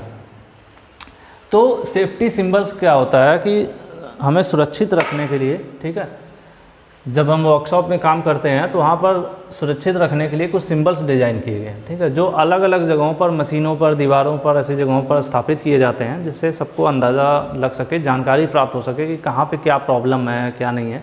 तो ये जो है ये 4 टाइप के होते हैं। चारों का पहले तो मैं आपको बता दूँ, यहीं पर डायरेक्ट हिंट कर देता हूँ। ये निषेधात्मक, पहला है निषेधात्मक। आपने देखा होगा लिखा रहता ना धूम्रपान निषेध, मतलब उसे नहीं करना है। निषेधात्मक मतलब ऐसा चिन्ह जो जहाँ दिख जाएगा तो इसका मतलब ना भाई ये काम यहाँ नहीं होना है, ठीक है। उसके बाद दूसरा है अनिवार्य। अनिवार्य मतलब ये तो आपको करना ही करना है। जैसे आपके पेपर में आता था ना, पहले 5 क्वेश्चन आता, लिखा रहता है क्वेश्चन नंबर 1 अनिवार्य है, मतलब 4 करो ना करो पहला तो आपको करना ही करना है, ठीक है। तो अनिवार्य मतलब जो आपको करना ही है किसी भी हालत में। उसके बाद चेतावनी, मतलब आपको अलर्ट करता है कि भाई सावधान हो जाइए, यहाँ पर ये चीज़ है, ठीक है। और लास्ट होता है सूचनात्मक, जो ये बताता है कि यहाँ पर ये पानी है पीने का, ये यहाँ पर डॉक्टर का कमरा है, या इस टाइप की जो इन्फॉर्मेशन देता है उसको सूचनात्मक कहते हैं, सूचनात्मक, ठीक है। यानी ये आपका प्रोहिबिटेड, ये आपका कंपलसरी, ठीक है, और ये आपका चेतावनी को क्या कहेंगे सर, चलिए देख लेंगे, और ये इन्फॉर्मेटिव से होता है, ठीक है। तो इनसे पूछता है, ये सिंबल्स बना देता है या इनका कलर पूछ लेता है, इससे एग्ज़ाम में ज़रूर पूछता है। मैं यहाँ पे छोटा सा आपको हिंट बताता हूँ। निषेधात्मक का जो सिंबल है, अगर कहीं पर आपको रेड सिंबल दिखे और बीच में ऐसे काट दे, ठीक है, ऐसे काट दे या इधर को काट दे, मतलब एक सर्कल बना के उसको अगर काट दिया जाए बीच से, तो ये जो सिंबल होगा वो कहलाएगा निषेधात्मक। अभी मैं इसको डिटेल में पढ़ाऊँगा, एक शॉर्ट इंट्रो आपको यहाँ पर दे रहा हूँ। उसके बाद अनिवार्य, ठीक है। अनिवार्य में क्या होगा आपका, ये सिर्फ पूरा सर्किल होगा, और इसमें एक रंग पूरा भरा होगा, ठीक है, रंगीन होगा पूरा, ये पूरा गोल रंगीन होगा, इसमें कोई कटिंग वटिंग नहीं होगी, ठीक है, तो उसको अनिवार्य कहा जाएगा। चेतावनी जो है एक त्रिभुज ट्रायंगुलर होगा ये, ठीक है, ट्रायंगुलर होगा, हल्का हल्का राउंड बनता है, कॉर्नर पे बनाए रहते हैं जगह जगह, ये ट्रायंगुलर होता है, त्रिभुजाकार ये बना रहेगा तो समझ लीजिए कि ये चेतावनी दे रहा है। और सूचनात्मक जो है वर्गाकार या तो आयताकार दोनों देखने को मिलता है। तो कई बार तो यही पूछ देता है कि चेतावनी संकेत क्या होते हैं, राउंड होते हैं, स्क्वायर होते हैं, ट्रायंगुलर होते हैं, ऐसे पूछ देता है, ठीक है, या कई बार इनका कलर भी पूछता है। तो ये सब चीज़ें हम लोग आगे डिटेल में देखेंगे। सबसे पहले हम शुरू करेंगे निषेधात्मक, प्रोहिबिटेड, मतलब ये नहीं करना है। सर ऊपर करिएगा, जहाँ पर ये सिंबल बना होगा, ठीक है, और बीच में काट दिया जाएगा, इसका मतलब जो उसमें डायग्राम बना होगा कि हाँ ये काम तो वो काम वहाँ नहीं करना है। खास करके आपने देखा होगा कि यहाँ सिगरेट नहीं पीना है, ऐसा कोई सिंबल आपको देखा होगा। चलिए यहाँ पर ज़्यादा क्लियर हो जाएगा। सबसे पहले कि पहला पॉइंट देख लीजिए, इन्होंने लिखा है कि कार्य को करने को मना किया गया है, मना किया जाता है ना, प्रोहिबिटेड, मतलब ये आपको नहीं करना है। क्या नहीं करना है, क्या नहीं करना है भाई? जैसे इसमें देखिए दौड़ रहे हैं, ठीक है, इसमें दौड़ रहे हैं, इस सिंबल में एक इंसान है जो दौड़ रहा है, लेकिन इसके ऊपर काट दिया गया है, ठीक है, एक सर्कल बना के दौड़ते हुए इंसान को काट दिया गया है, मतलब यहाँ आपको धीरे चलना है, दौड़ना नहीं है, ठीक है। दूसरी देखिए यहाँ पे सिगरेट है जलती हुई है, उसको बीच से ऐसे काट दिया गया है, मतलब भाई यहाँ पे सिगरेट नहीं पीना है आपको, स्मोकिंग नहीं करना है, हो सकता है बीड़ी भी हो, कुछ भी, ठीक है। उसके बाद तीसरा देखिए यहाँ पर फ्लेम है, एक माचिस की तिली है जिसको जलाई गई है, लेकिन इसको ऐसे करके सर्कुलर करके काट दिया गया, मतलब यहाँ पर आपको माचिस नहीं जलाना है। क्यों? हो सकता है वहाँ पर आसपास जो चीज़ें हैं वो आग पकड़ने वाली होंगी, पेट्रोलियम हो सकता है, वहाँ पर गैस हो सकता है जो आग इजीली पकड़ ले, तो वहाँ पर ये सिंबल बना रहता है, ठीक है, कि भाई यहाँ पर माचिस नहीं जलाना है। अब ये किस टाइप का होता है तो इसको आप नोट कर लीजिए, निषेधात्मक सिंबल में ये जरूर नोट कीजिएगा कि कार्य को मना करने वाला, कार्य को करने से मना करने वाला सिंबल जो होता है उसको निषेधात्मक कहते हैं। और ये कैसा होता है, ये वृत्ताकार होता है, ठीक है, और इसका जो बॉर्डर होता है लाल कलर का तथा बीच में क्रॉस होता है, जो मैं आपको बता रहा हूँ, ये रेड कलर का होगा और बीच में क्रॉस होगा, और जो पीछे का हिस्सा होगा, जो इसमें जो बचा हिस्सा हुआ वो सफ़ेद रहेगा, ठीक है, सफ़ेद बैकग्राउंड, और इसमें जो डायग्राम बनेगा वो किस कलर का होगा, काले रंग का। ये चीज़ आपको स्पेशली नोट करनी है, ठीक है, अभी तक मैं नहीं बोल रहा था लेकिन इसे ज़रूर नोट कीजिए कि ये सिंबल कहता है कार्य को मना करने वाला सिंबल होता है, ये सिंबल जहाँ पर होगा उस कार्य को नहीं करना है, यानी कार्य को मना करने वाला विशेष सिंबल होता है ये किस कलर का होता है, ये सर्कुलर होता है, मतलब वृत्ताकार होता है, लाल रंग का बॉर्डर होता है इसका, ये जितना पट्टी दिख रही है ना आपको ब्लैक, इस तरह से ये रेड होती है, और बीच में जो क्रॉस है ये भी लाल होगा। इसका जो पीछे का बैकग्राउंड है वो सफ़ेद होगा, और जो इसमें डायग्राम बना होगा वो ब्लैक कलर का होगा। आपको इसमें 4 कलर याद करना है, सफ़ेद बैकग्राउंड, काली आकृति, मतलब ब्लैक, इसका जो ये आकृति जो बनी वो ब्लैक कलर की होगी, और बॉर्डर आपका रेड कलर का होगा, ठीक है।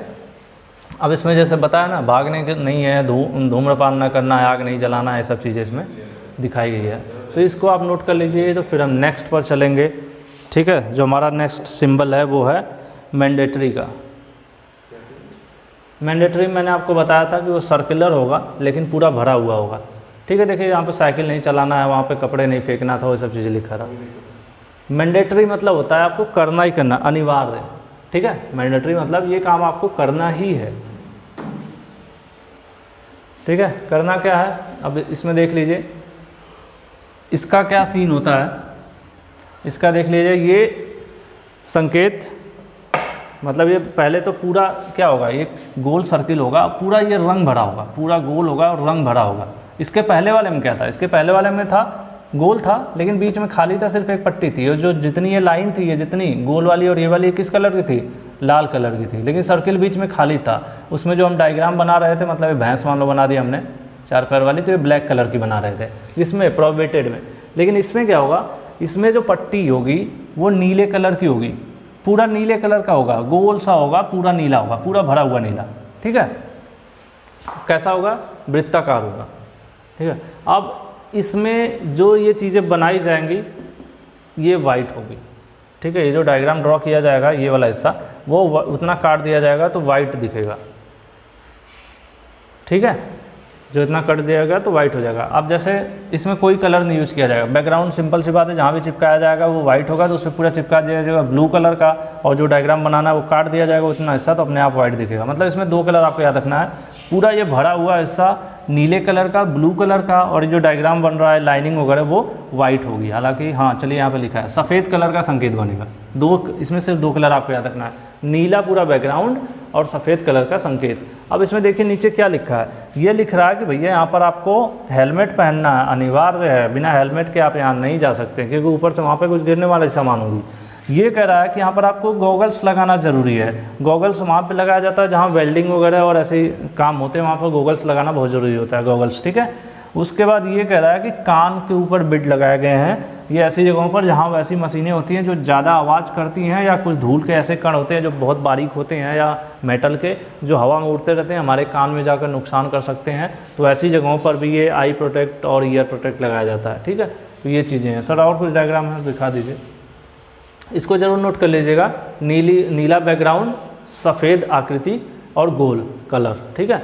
अब देखिए ये बोल रहा है यहाँ पर सेफ्टी आपको शूज़ ज़रूरी है पहनना, यहाँ पर आपको हैंड ग्लव्स पहनना ज़रूरी है, यहाँ पर आपको मास्क लगाना ज़रूरी है, और यहाँ पर देखिए जाने से पहले आपको हाथ धोना ज़रूरी है, ठीक है। इस तरह से है। और उसके बाद भी सिंबल्स बने हुए हैं, तो ये जहाँ पर भी सिंबल्स बने होंगे ना, तो समझ लीजिए कि वो काम आपको ज़रूर करना है, ठीक है। एक तो हमने बता दिया नहीं करना है, अब एक बताया आपको ज़रूर करना है। अब हम आगे बढ़ेंगे, जो सिर्फ चेतावनी देगा, करना ना करना आपके हाथ में है, ठीक है। अभी तक तो हमने 2 चीज़ें किया है, एक तो नहीं करना है और एक ज़रूर करना है। अब अगले पर चलेंगे। सर आगे बढ़ाइए। आपका जो चेतावनी देगा कि ये मत करिए, अब वो अलग बात है आप करते हैं या नहीं करते हैं, ठीक है। चेतावनी वाला मैंने आपको पहले बता दिया था, ट्रायंगुलर होगा, ठीक है। ये कैसे होते हैं, ये इनसे क्या दी जाती है, इनसे चेतावनी दी जाती है, ये आप नोट कर लीजिएगा। ये त्रिभुजाकार होते हैं और इनका जो पीछे का बैकग्राउंड होता है पूरा वो पीले कलर का होता है, और काले रंग की इस पर भी आकृति बनाई जाती है। मतलब जो डायग्राम बनाया जाएगा इस पर आदमी, खोपड़ी, हड्डी, आग, पंखा, जो कुछ भी बनाया गया है वो किस कलर से बनाया जाएगा, काले रंग से बनाया जाएगा, और पीले रंग का पूरा बैकग्राउंड होगा। मतलब सबसे पहले क्या किया जाएगा, एक पीले कलर की पट्टी लेके उसको त्रिभुज बना के ऐसे चिपका देंगे, और उसके ऊपर मान लीजिए हम अगर ये खोपड़ी बना रहे हैं तो ये खोपड़ी किस कलर की बनाएंगे, ये खोपड़ी बनाएंगे ब्लैक कलर की, ब्लैक कलर की, ठीक है। और जो पूरा बैकग्राउंड है वो कैसा रहेगा, पीला कलर का रहेगा। और ये चीज़ बताता आपको चेतावनी देता है, भैया यहाँ से बच के रहिए, यहाँ पे ये खतरा है, ठीक है। अब इस चीज़ को आप ज़रूर नोट कीजिएगा कि ये चेतावनी के लिए होता है, त्रिभुजाकार होता है, पीला बैकग्राउंड पर काले रंग का बना होता है डायग्राम, ठीक है। अब उसके बाद बात करेंगे कि क्या क्या बता रहा है। ये बता रहा है कि यहाँ पर आग लग सकती है, ये बता रहा है यहाँ पर इलेक्ट्रिक शॉक हो, मतलब इलेक्ट्रिक शॉक का खतरा है, ये बता रहा है यहाँ पर कि कुछ ऐसे टॉक्सिन, मतलब कि आपके कुछ केमिकल की चीज़ें ऐसी हैं जो वहाँ पर रिएक्शन कर सकती हैं, या रेडिएशन हो सकता है, ऐसी जगहों के लिए है, ठीक है। उसके बाद सर और ऊपर करिएगा, यहाँ पर देखिए बता रहा है कि लेज़र भी हमारे लिए ख़तरनाक होता है ना, कहाँ चला गया, चलिए कहीं भी गया। उसके बाद ओवरहेड लोड, मतलब ये बता रहा है कि हमारे ऊपर से जो लोड जा रहा है उसके नीचे मत जाइए, नहीं तो आप दब सकते हैं। तो इसी तरह से है, इसके सिंबल्स को आपको पहचानना होगा। और मैंने बता दिया कि किस सूचना, मतलब ये क्या देता है आपको, ये आपको अलर्ट करता है, ठीक है। ये आपको अलर्ट करता है कि भाई ये काम मत कीजिए, ठीक है। और ये आपका आप पे डिपेंड करता है वो करेंगे कि नहीं, ये सिर्फ चेतावनी देता है आपको, ठीक है। तो ये देखिए आपका है कि यहाँ पर सिर बचा के चलिए, ऊपर रिस्की है, मतलब ठीक है, चोट लग सकती है, यहाँ पर विस्फोट हो सकता है, ठीक है, ये सब चीज़ें हैं। और यहाँ पर दे रहा है जो लिफ्ट होती है ना मूवेबल वाली, वो है, यहाँ पर सड़क के चोट लग सकती है, आपको ऊपर गिर सकती है, ये सब चीज़ें हैं। ये ओवरलोड है कि ऊपर से कोई सामान जा रही है क्रेन के थ्रू, या जो स्लाइडर क्रेन होती है, चेन होता है, उसके थ्रू जा रही है, तो इससे आप इसके नीचे मत जाइए। तो यही सब सिंबल्स हैं, ठीक है। और देखिए रेडिएशन का है, ये रेडिएशन का सिंबल है, हॉलीवुड मूवीज़ में आप देखे होंगे ये सब चीज़ें हैं जो आपको क्या कर रहा है, आगाह कर रहा है, बता रहा है कि भाई इनसे बच के, चेतावनी दे रहा है। अब चौथे सिंबल पर देखेंगे जो आपका बचा हुआ है लास्ट, जिसको हम क्या कह रहे थे, सूचनात्मक। वो सिर्फ सूचना देगा कि भाई यहाँ पर ये है, यहाँ पर पानी है, यहाँ पर डॉक्टर हैं, यहाँ पर फलाने हैं, मतलब। और क्या होगा, वर्गाकार होगा या फिर ट्रायंगुलर भी हो सकता है। और ये ब्लू कलर की पट्टी होती है, ठीक है। अब इसका भी वो सबसे ज़्यादा ज़रूरी है क्या, ये वर्गाकार, ठीक है, वर्गाकार और आयताकार दोनों हो सकता है। ये आप नोट कर लीजिएगा, किसमें, सूचनात्मक इंफॉर्मेशनल साइंस जो है, सिंबल्स भी आप कह सकते हैं। इसका देखिए हरे कलर की पृष्ठभूमि, कई जगहों पर आपको ब्लू भी मिलता है, बट जो बुक कह रही है वो सही मान के चलते हैं। ग्रीन कलर की पृष्ठभूमि होगी और सफ़ेद रंग का क्या होगा, उसके ऊपर जो भी मैटर बनाया गया होगा, जो डायग्राम या आकृति बनाई गई होगी, क्या होगा, वो होगा। इसमें दो कंडीशन आती है, एक तो होता है कि जैसे हमने बैकग्राउंड बना दिया ग्रीन, ठीक है, ग्रीन कलर की पट्टी बना के उस पर हमने वाइट कलर से डायग्राम बना दिया, एक केस ये होता है। और एक दूसरा केस भी है जिसमें जो बैकग्राउंड है वो वाइट रख के, ठीक है, बैकग्राउंड वाइट रख के रेड कलर के जो है आकृति बना दें, मतलब पीछे सफ़ेद है उस पर लाल आकृति बना दें। जनरली जो ये फर्स्ट ऐड वाला है ये आपको देखोगे तो रेड कलर का ही दिखेगा, ठीक है। तो देखिए यहाँ पर दो केस है, एक तो हरे रंग की पृष्ठभूमि पर सफ़ेद से लिख देगा, या सफ़ेद रंग का बैकग्राउंड होगा, मतलब कुछ भी पीछे नहीं होगा, सिर्फ लाल रंग की आकृति बना दी जाएगी। तो खास करके मेडिकल और इमरजेंसी वाले सेवाओं में ये कलर यूज किया जाता है, लाल वाला, ठीक है। जैसे हम नीचे कुछ डायग्राम्स है जिसको हम दिखा देते हैं आपको। सर स्लाइड थोड़ा सा ऊपर कीजिएगा। तो इसमें आपको दो याद रखना है, ग्रीन प्लस वाइट, हालांकि ज़्यादातर वाइट और रेड आपको देखने को मिलेगा, ठीक है। जैसे ये लिखा हुआ ना, ये आपका वाइट बैकग्राउंड है और इस पर लाल कलर से प्लस बना दिया गया है, मतलब यहाँ पर मेडिकल सुविधा उपलब्ध है, ठीक है। ये इमरजेंसी एग्जिट वर्कशॉप के दूसरे दरवाज़ों पर रहता है, इमरजेंसी में आप वहाँ से बाहर जा सकते हैं, ठीक है। इमरजेंसी फ़ोन दिखाएगा, इसका मतलब वहाँ पर फ़ोन है, इमरजेंसी में फ़ोन करने के लिए है, ठीक है। ये वेटिंग एरिया, अब जैसा ऐसी चीज़ें होंगी ना जो इमरजेंसी वाली चीज़ें होंगी, इनमें ज़्यादातर वाइट बैकग्राउंड पर रेड कलर से होगा, ठीक है, इनमें और इनमें। और जो नॉर्मल जैसे वेटिंग एरिया, ड्रिंकिंग वाटर है, इनके लिए आपका जो पहला वाला मैंने आपको बताया था ना, ग्रीन कलर का बैकग्राउंड होगा और वाइट से लिखा जाएगा। मतलब यहाँ पर थोड़ा सा हो जाता है। जो इमरजेंसी की केसेस जो लगभग होती हैं या मेडिकल की होती हैं, उस केसेज में वाइट रेड दिखेगा, और जो नॉर्मल है कि जैसे यहाँ पे पानी पीने का है, यहाँ बैठने का है, इस टाइप का एरिया है, तो वहाँ पर आपका ग्रीन प्लस वाइट देखने को मिल जाएगा। सर आगे बढ़िएगा। तो ये चारों सिंबल ज़रूर आप नोट कर लीजिएगा, इनका कलर नोट कर लीजिएगा और इनको आप कॉपी पे बना लीजिएगा, आपको ज़रूर क्वेश्चन आपको मिलेगा इससे, वो सभी एग्ज़ाम्स में देखने को मिलता है।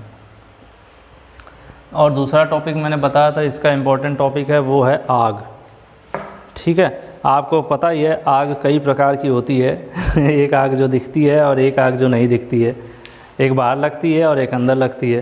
तो हम लोग बाहर वाली आग की बात करेंगे, ठीक है। तो आग जनरली आपको, आग को पता है ना, आग को जलने के लिए क्या क्या चीज़ें चाहिए। एक तो चाहिए ईंधन, मतलब फ्यूल, और दूसरा चाहिए आपका हीट, जिसको आप कह सकते हैं क्या, उष्मा, और तीसरा चाहिए ऑक्सीजन। तीन चीज़ों के बिना आग नहीं जल सकती, ठीक है। तीन चीज़ों के बिना आग नहीं जल सकती। आग जलने के लिए तीन चीज़ें ज़रूरी होती हैं। ईंधन, ठीक है, ईंधन मतलब वो कागज़ हो सकता है, ऑयल हो सकता है, लकड़ी हो सकती है, कुछ भी ऐसी चीज़ जो जलती है वो ईंधन हो जाएगा। और उष्मा, बिना गर्मी के कोई भी आग नहीं पकड़ती है, वो गर्मी ही चाहिए, मतलब जब तक वहाँ पर गर्मी या हीट नहीं जनरेट होगा आग नहीं जलेगा। माचिस क्या करता है, वहाँ पर गर्म करता है, हीट जनरेट करता है, तभी आग जलती है, ठीक है। और ऑक्सीजन, अगर ऑक्सीजन नहीं हो तो आग नहीं जलेगी, ठीक है। जैसे आपको पता ही होगा, किसी जगह पर किसी डब्बे में आप आग जला दीजिए और ऊपर से उसका कवर बंद कर दीजिए, तो बहुत ही जल्दी वो बुझ जाएगा, क्योंकि उसमें जो धुआं निकलेगा उसमें ऑक्सीजन नहीं, CO2 होगा, कार्बन डाइऑक्साइड होगा, जिसकी वजह से ऑक्सीजन की मात्रा जब तक रहेगी उस डब्बे में तब तक आग जलेगी, ऑक्सीजन ख़त्म, ये खत्म। तो जो हमारे फायर एक्सटिंग्विशर्स होते हैं, जो आग को बुझाने वाले यंत्र होते हैं, वो इसी बेसिस पे काम करते हैं कि वहाँ के ऑक्सीजन को रोक देते हैं, ठीक है। वहाँ पर अगर जहाँ पर आग जल रही है वहाँ के ऑक्सीजन रोक दिया जाए, मतलब वहाँ पर अगर कार्बन डाइऑक्साइड दे दिया जाए, कार्बन टेट्राक्लोराइड दे दिया जाए, इस टाइप की गैसेज अगर वहाँ पे दे दी जाए तो ऑक्सीजन वहाँ से हट जाएगी, ये गैसेज आ जाएंगी तो आग अपने आप बुझ जाएंगी। तो यही नियम होता है। या किसी तरह से मान लीजिए, मैंने कहा ना कि ढक दें, किसी आग को ढक दें पूरी तरह से, उसके ऑक्सीजन ख़त्म हो जाए तो भी बुझ जाएगा। तो फिलहाल ये आग ऐसे होती है। और आग कितने टाइप की होती है तो हम देख लेते हैं। क्लास, इनको क्लासीफाई किया गया है। Class A B C D सबका अलग अलग पैटर्न है। ए वाला जो होता है सबसे सिंपल होता है, लकड़ी कागज़, ठीक है, अभी हम आपको डिस्प्ले में भी दिखा देंगे। क्लास ए फायर वो होती है, आग को हमने इसलिए बांटा है कि जिससे उसी के हिसाब से हम अलग अलग जो है फायर एक्सटिंग्विशर यूज कर सकेंगे। फायर एक्सटिंग्विशर जो होता है आग को बुझाने वाला यंत्र होता है, तो हमें फ़िलहाल आग लगानी नहीं है, हमें आग बुझाना है, ठीक है। तो क्लास ए की बात की जाए तो लकड़ी वगैरह में, कागज़ में, ठीक है, कॉटन में, कपड़े में, इस टाइप की जो आग लगती है वो क्लास ए में आती है, ठीक है। क्लास ए में हमने कह दिया यार, क्लास ए वाली आया, ठीक है। उसके बाद जो पेट्रोलियम से रिलेटेड है, ठीक है, पेट्रोलियम से रिलेटेड जो आपकी आग होती है उसको क्लास बी में हम कहते हैं, ठीक है। उसके बाद जो गैस से रिलेटेड होती हैं, गैस की वजह से, गैस में जो आग लगती है, गैस से जो रिलेटेड आग होती है उसको क्लास सी में रखते हैं। और जो इलेक्ट्रिकल इक्विपमेंट्स में आग लगती है, जो उसमें वायर्स और जो केबल्स हैं उनमें जो आग लगती है उसको हम क्लास डी में रखते हैं, ठीक है। तो इसको हम ज़्यादा डिटेल में यहाँ पर आपको दिखाएंगे, एक बेसिक इंट्रोडक्शन हमने आपको दे दिया। तो जैसे क्लास ए लकड़ी कागज़ वगैरह वाला होता है तो इसमें हम पानी वगैरह भी यूज़ कर लेते हैं बुझाने के लिए। दूसरे वाले में हम पाउडर वाला यूज़ कर सकते हैं, ठीक है। तीसरे वाले में हम गैस वाला भी यूज़ करते हैं और पाउडर वाला दोनों यूज़ कर लेते हैं। चौथे वाले में स्पेशली गैस ही यूज़ करते हैं, और हम भी डिटेल में हम पढ़ेंगे आगे, तो आपको सारे डिटेल बताऊंगा। शुरुआत करते हैं क्लास ए फायर से, ठीक है। क्लास ए फायर आप इसको ज़रूर नोट कीजिएगा, हेडिंग डाल लीजिएगा क्लास ए फायर। क्लास ए फायर में आपको सिंपल सा लिखना है कि इस लकड़ी, कागज़, कपड़ा, जूट आदि से लगने वाले आग को क्लास ए आग बोला जाता है, ठीक है। क्लास ए फायर बोला जाता है, इसमें इतना नोट कर लीजिए, ठीक है। ये सब कागज़ वगैरह बनाने की ज़रूरत नहीं है आपको, ठीक है। मैं इसमें आगे चल रहा हूँ। इसमें देखिए, इसमें बोला भी है कि इसमें ड्राई पाउडर या फिर पानी, ठीक है। यहाँ पर देखिए, शीतल जल की बौछार या ड्राई पाउडर दोनों यूज कर सकते हैं, ठीक है। मोस्टली ऐसे आगों में काम चला लेते हैं हम लोग पानी से, क्योंकि वो सस्ता पड़ता है आपका, ठीक है। तो अब ये हो गया क्लास ए। अभी हम आगे भी पढ़ेंगे फायर एक्सटिंग्विशर में, तो भी पता चलेगा। क्लास ए आपको याद रखना है कि किससे लग रहा है, कागज़, लकड़ी, कपड़ा, ठीक है। अब क्लास बी में आ जाते हैं। क्लास बी में मैंने बोला था आपको, पेट्रोलियम, जलने वाली चीज़ें क्लास बी में आएंगी, जैसे कि डीजल, पेट्रोल, मिट्टी का तेल, ये सब क्या है, तो इसको आप नोट कर लीजिए। क्लास बी में पेट्रोलियम में लगने वाली आग, जैसे कि मिट्टी का तेल, डीजल, पेट्रोल इत्यादि, ठीक है। इसको आप नोट जरूर कर लीजिएगा। उसके बाद इसको बुझाने के लिए क्या यूज़ किया जाता है, तो इसके लिए हम लोग फोम वाला यूज करते हैं, ठीक है। ये एक तरह का फायर एक्सटिंग्विशर होता है जिसमें झाग उत्पन्न होता है, ठीक है। और कार्बन डाइऑक्साइड भी, CO2 वाला भी यूज़ करते हैं। हालांकि कार्बन डाइऑक्साइड का जो फायर एक्सटिंग्विशर उसे कहीं भी यूज कर सकते हैं। गैस वाले सबसे बेस्ट होते हैं, लेकिन थोड़ा कॉस्टली होते हैं। उसी हिसाब से हम कंपेयर करते हैं कि जहाँ पानी से काम चल जा रहा है तो गैस वाला क्यों खर्च करें, ठीक है। तो इसमें दो यूज़ किया जाता है। कौन कौन सा यूज़ किया जाता है, झाग वाला और CO2 वाला। हालांकि प्रेफरेंस आप हमेशा झाग वाले को देंगे। किस वाले में, जो क्लास बी फायर है, जो डीजल, पेट्रोल या ऐसे पेट्रोलियम वाले पदार्थों में आग लगती है, ठीक है। तो पहले आप इनको याद रखिए, लिख लीजिएगा। मिट्टी के तेल, पेट्रोल, डीजल इत्यादि से लगने वाले आग को क्लास बी फायर कहा जाता है, ठीक है। चलिए अब आगे चलेंगे। इनमें होता क्या है जनरली कि जो आग का एरिया होता है ना, उसको हम ऑक्सीजन को कहीं ना कहीं ऑक्सीजन को रोकने का बस काम करते हैं। फायर एक्सटिंग्विशर काम यही है, उसमें जो पदार्थ भरा है वो उस आग के ऊपर इस प्रकार से टूट पड़े कि ऑक्सीजन जो उसको मिल रही है वो ना मिले, ठीक है। तो अब जो पदार्थ होगा उसमें हम ऐसी चीज़ें रखेंगे जिसमें ऑक्सीजन ना हो। अब क्लास सी मैंने बोला था ना, गैस से रिलेटेड, सिलेंडर आदि में जो LPG वगैरह से लगने वाली आग होती है, ठीक है, उसको हम किस में रखते हैं, क्लास सी फायर कहते हैं। ये आप नोट कर लीजिएगा, इसमें से ये लाइन आपको नोट कर लेना है, ठीक है। अब इसमें भी हम यूज करते हैं कौन सा, ड्राई पाउडर, या तो CO2 कार्बन डाइऑक्साइड वाला या ड्राई पाउडर आग को बुझाने के लिए हम इस्तेमाल करते हैं, ठीक है। तो ये दो इसमें लाइन यूज़ कीजिए, इससे ज़्यादा और इसमें नोट करना नहीं है, ये ज़रूर नोट कर लीजिए। और इससे क्वेश्चन पूछता भी है कि किस आग को क्लास ए कहते हैं, किसको क्लास बी कहते हैं, कहाँ पर कौन सा फायर एक्सटिंग्विशर यूज किया जा सकता है, ये सब चीज़ें हैं, ठीक है। चलिए आगे बढ़ते हैं। क्लास डी फायर, ये फायर का लास्ट है, क्लास डी फायर, ABCD, ठीक है। कई जगहों पर E भी मिल जाता है, लेकिन जो स्टैंडर्ड है आप लोगों के सिलेबस में D तक ही दिखता है। डी में देखिए यहाँ पर दे रखा है कि सोडियम, पोटेशियम, मैग्नीशियम और एल्युमिनियम जैसे जो लौह पदार्थ है, मतलब धात्विक हैं ये, बट आग पकड़ने वाले धात्विक। एक तो लोहा होता है जो नॉर्मली आग नहीं पकड़ता, लेकिन अगर उनको कुछ सपोर्ट में कुछ आपके प्लास्टिक, पीवीसी ऐसी चीज़ें मिल जाएँ तो कुछ ऐसे जो हल्के मेटल्स होते हैं वो पिघल के कहीं न कहीं उस आग में जलने लगते हैं, तो उनका ही नाम दे रखा है। और अगर इसको सिंपली देखा जाए तो क्लास डी फायर में आप लिख सकते हैं, इसमें से मत लिखिएगा, आप लिख लीजिए वैद्युतिक उपकरणों में लगने वाला आग, वैद्युतिक उपकरणों में लगने वाली आग को, ठीक है, वैद्युतिक यानी इलेक्ट्रिकल इक्विपमेंट्स में लगने वाली आग को क्लास डी फायर कहा जाता है, ठीक है। और इसके लिए आपका CTC या CO2, कार्बन डाइऑक्साइड का जो CO2 भरा हुआ है जो आपका फायर एक्सटिंग्विशर है वो, या CTC कार्बन टेट्राक्लोराइड, ठीक है, ये दो टाइप के फायर एक्सटिंग्विशर इसमें जनरली यूज किए जाते हैं। और इसमें हमें ये भी देखना होता है, जैसे ड्राई पाउडर या रेत की बाल्टी ये सब चीज़ें यूज कर सकते हैं पानी को छोड़ के, पानी नहीं, क्योंकि करंट फ्लो हो रही है तो इसको हम नहीं यूज करेंगे, ठीक है, इसको उपयोग नहीं करेंगे, ये चीज़ आपको ध्यान रखना पड़ेगा। बाकी अगर दूसरे उपयोग करते हैं तो काम चल जाएगा, उसमें भी एक कंडीशन है। अगर आप मान लीजिए ड्राई पाउडर में क्या होता है, उसमें पाउडर भरा होता है, ठीक है, आपके आटा की तरह पाउडर होता है जो कंप्रेस करके भरा गया होता है, और जैसे आप नोजल दबाते हैं वो हवा के साथ बाहर आता है। तो जो पाउडर है, अगर हमारा मान लीजिए कोई मोटर है, मोटर में आग लगी, हम पाउडर वाला यूज़ कर देंगे तो उसके अंदर, मोटर के बाइंडिंग के अंदर पूरा पाउडर भर जाएगा, आग तो बुझ जाएगी, लेकिन वो बाइंडिंग को कैसे आप साफ़ करोगे, इतनी बुरी तरह से उसमें पाउडर फंस जाएगा। या कोई पैनल है उसमें अगर हम पाउडर वाला यूज़ कर देंगे, आग तो बुझ जाएगी, लेकिन पूरी तरह से उसमें अंदर बाहर पूरा पाउडर फंस जाएगा, अब उसको हम कैसे साफ़ करेंगे, तो मुसीबत हो जाएगी ना। तो ऐसे केसेस के लिए CTC यूज़ किया जाता है, कार्बन टेट्राक्लोराइड का सिलेंडर या तो CO2 का, ठीक है। तो कार्बन डाइऑक्साइड का, गैस वाले में सिंपल है, आग भी बुझ जाएगी, गैस भी उड़ जाएगा, कुछ पता भी नहीं चलेगा। और पानी इसलिए नहीं यूज़ कर सकते कि पानी यूज़ करोगे भाई तो आपको शॉक भी तो लग सकता है, या तो वो ख़राब भी हो जाएंगी चीज़ें जहाँ आप पानी डाल दोगे। मानो लाइट नहीं आ रही है और बिजली की चलने वाली चीज़ें, उसमें आप पानी डाल दिए बाल्टी भर के, तो आप क्या उसको सुखाते रह जाओगे, फिर उसके बहुत सारी चीज़ें डैमेज हो जाएंगी, आग से ज़्यादा और नुकसान कर जाएगा। तो ये सब चीज़ें हैं क्लास डी में, स्पेशली आपको ध्यान रखना है कि आप यहाँ पर पानी नहीं इस्तेमाल कर सकते, और पानी वाला आप पेट्रोलियम वगैरह में भी नहीं इस्तेमाल कर सकते हैं, वो बुझा नहीं पाएगा, ठीक है। तो इसमें ज़रूरी उसके लिए आपको क्लास डी कौन सी होगी, क्लास डी होगी इलेक्ट्रिकल इक्विपमेंट्स में लगने वाली फायर, ठीक है, केबल, स्टार में सब जो यूज होती हैं। चलिए सर अब आगे बढ़ते हैं, सर स्लाइड ऊपर करिएगा। अब हम देखेंगे फायर एक्सटिंग्विशर का, ठीक है, कि फायर एक्सटिंग्विशर क्या होता है।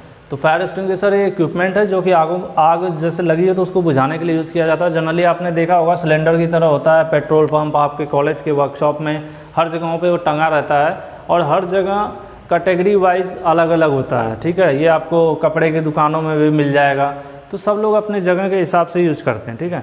और इसमें देख लेते हैं इसमें क्या लिखा हुआ है। तो आप देख लीजिए, एक ऐसा उपकरण जिसने जलती हुई वस्तुओं पर द्रव, गैस, चूर्ण का छिड़काव करके ऑक्सीजन की सप्लाई रोक देता है और आग को बुझा देता है। चीज़ मैंने आपको पहले ही बताया था कि ऑक्सीजन रोकने का काम ही करता है ये, ठीक है। पानी वाला भी होता है, ठीक है, पाउडर वाला है, तो ये सब चीज़ें इसमें लिखा है, इसमें कुछ नया नहीं लिखा, ठीक है। अब हम आगे बढ़ते हैं, इसके टाइप्स देखते हैं। इसमें जनरली क्या होता है, इसमें एक सेफ्टी लॉक होता है, हमेशा लगा रहता है, और जब इमरजेंसी केस में सेफ्टी लॉक आपको तोड़ना पड़ता है, और यहाँ पे ऐसे गन की तरह होता है दबाने के लिए, और ये वाला हिस्सा पाइप यहाँ से निकल जाती है, निकाल के आप जिधर आग सिलेंडर अपने पास ऐसे कर लेते हैं, ऐसे पाइप पकड़ लेते हैं जिसके ऊपर फेंकना है, और यहाँ से सिलेंडर दबाते हैं, जो यहाँ पे 9 बजे इसकी दबा दो, पूरा प्रेशर के साथ वो गैस है जो कुछ पाउडर इसके अंदर है वो बाहर फेंक देता है, और जिस चीज़ पर हमें बुझाना उसकी तरफ इसको टारगेट इसका रखते हैं, ठीक है। वो ख़त्म होने के बाद इसको दोबारा रिफ़िल कराया जा सकता है। चलिए नेक्स्ट चलते हैं। देखिए वाटर फील्ड फायर एक्सटिंग्विशर, इसमें क्या है, ये क्लास ए फायर के लिए, मैंने शुरू में आपको बताया था क्लास ए फायर सबसे सस्ती आग है, मतलब कि लकड़ी, कागज़ और ऐसी चीज़ वाली जो आग होती है उसको क्लास ए कहते हैं, और इसमें ये यूज किया जाता है। कौन सा, वाटर फील्ड, मतलब इसमें पानी का इस्तेमाल किया जाता है, ठीक है। प्रेशराइज्ड वाटर भरा रहता है, जो प्रेशर मतलब अगर नॉब रिलीज करते हैं तो प्रेशर के साथ पानी बाहर आता है। या यही पैटर्न आपका जो फायर एक्सटिंग्विशर के अलावा जो फायर सिस्टम होता है, बड़े बड़े ट्रकों में आते हैं, वो भी पानी यूज़ करते हैं। नॉर्मल वैसी जो कपड़े उपड़े या दुकान फर्नीचर में जो आग लगती है वहाँ पे पानी से ही बुझाया जाता है, ठीक है। तो ये इसी का आप याद रखिएगा, वाटर फील्ड जो है क्लास ए के लिए यूज़ किया जाता है। और क्लास ए आग कैसे लगती है वो मैंने आपको पहले बता दिया है, कपड़ा उपड़ा और इसमें लगती है, ठीक है। अब देखेंगे दूसरा। सर आगे बढ़ाइएगा नेक्स्ट।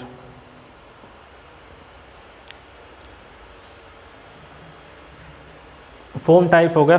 फोम टाइप का हमने आपको बताया था क्लास बी के लिए यूज़ किया जाता है। क्लास बी आपको देखिए यहाँ पर नोट कर लीजिएगा कि फोम टाइप, इसमें क्या होता है कि फोम होता है, ठीक है। फोम मतलब झाग निकलेगी इसमें से, ठीक है। और ये पेट्रोलियम वाले जैसे गैस आपका था ना, गैस नहीं पेट्रोलियम, जैसे पेट्रोल, डीजल, मिट्टी का तेल, केरोसिन वगैरह, तो ऐसे में अगर आप देखिए यहाँ पर देख लीजिए, इस पर लिखा भी है, इस प्रकार का यंत्र जल की बौछार के साथ साथ झाग उत्पन्न करता है। और झाग बनाने के लिए इसमें साबुन और ऐसे कुछ चीज़ें मिला दी जाती हैं, जो क्या होता है जल के साथ मिला रहता है और वो बाहर निकलता है, ठीक है। और इसका लीवर दबाने के बाद जो जल मिश्रित झाग है वो पैदा हो जाता है और जलती हुई वस्तु की तरफ जाएगा। और जब झाग की तरफ वहाँ पर उसको बांध देगा तो उसके अंदर ऑक्सीजन जा नहीं पाएगी जो आग जल रही है, तो जब ऑक्सीजन जाएगी नहीं तो वो जो है बुझ जाएगा। और ये पेट्रोल से, देखिए लिखा है मुख्यतः पेट्रोल से लगी आग को बुझाने के लिए इसका प्रयोग किया जाता है, ठीक है। तो आपको याद रखना है क्लास बी में फोम वाला यूज़ किया जाता है, ठीक है। सर आगे बढ़ते हैं। और इसको इलेक्ट्रिक वाले में क्यों यूज़ नहीं करते हैं, क्योंकि इसमें पानी का अंश होता है, फोम में पानी भी होता है, ठीक है, तो इसलिए इलेक्ट्रिक पे यूज़ नहीं करते। कार्बन टेट्राक्लोराइड हो गया, बीच में दो और थे। चलिए मैं आपको सर स्लाइड थोड़ा सा स्पेस बना दीजिए, दो और है, मैं यहाँ पर नाम लिख देता हूँ। इसके बाद है आपका ड्राई पाउडर,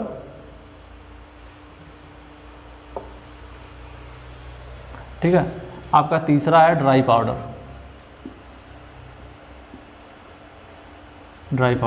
इसमें क्या होता है, अभी सिंपल फायर एक्सटिंग्विशर ही होता है, लेकिन इसमें बारीक चूर्ण होते हैं, मतलब पाउडर की तरह, आटा की तरह। आटा नहीं होता, केमिकल पाउडर्स होते हैं, इसके अंदर भरे गए होते हैं। इनको भी जब प्रेशर के साथ रिलीज किया जाता है आग के ऊपर तो ये बुझा देते हैं आग को, ठीक है। इसमें कंप्रेस करके जो है चूर्ण भरा गया होता है, और जो भी जलती हुई चीज़ है उसके ऊपर अगर हम इसको फेंकेंगे तो क्या होगा, ऑक्सीजन सप्लाई रोक देगा। और इसका उपयोग जो है डी टाइप की आग के लिए यूज किया जाता है, ठीक है। डी टाइप के लिए इलेक्ट्रिकल फायर में इसका भी इस्तेमाल किया जाता है। लेकिन अब डिपेंड करता है, हमें देखना है कि कहाँ पे, अगर मान लो कोई ऐसा इक्विपमेंट है जो हमारा उसमें पाउडर वगैरह जाने की वजह से ख़राब हो सकता है तो तब नहीं यूज करेंगे। अदरवाइज़ क्लास डी फायर में भी हम क्या कर सकते हैं, ड्राई पाउडर का इस्तेमाल करते हैं, इसके अंदर पाउडर वगैरह भरा होता है, ठीक है। उसके बाद हम देख लेंगे कि फोर्थ क्या है।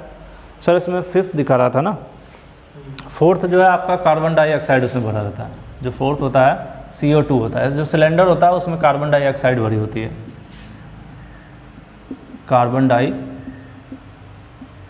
आपको पता ही होगा कार्बन डाइऑक्साइड की वजह से आदमी मर जाते हैं, तो आग क्या है, आग को जलने के लिए ऑक्सीजन चाहिए, लेकिन अगर हम उसको कार्बन डाइऑक्साइड दें तो क्या होगा, वो आग जलेगी नहीं, ठीक है। तो यही चीज़ इसमें भी होता है। इसमें जो इस तरह से एक दो कंपोनेंट मिलाए गए रहते हैं, जब इनको नॉब दबाते हैं तो क्या होता है, मिक्स हो जाते हैं और कार्बन डाइऑक्साइड जो है उत्पन्न करने लगते हैं। और ये भी जो है आपका सेम क्लास डी फायर में ये भी इस्तेमाल किया जाता है, ठीक है। क्लास डी फायर में प्रीफर किया जाता है कार्बन डाइऑक्साइड को भी, ठीक है। इसमें भी सिलेंडर सेम पैटर्न रहता है, बस सिलेंडर में CO2 भरी होती है। सर अब नेक्स्ट लाइएगा, 5 नंबर स्लाइड को ऊपर कीजिए।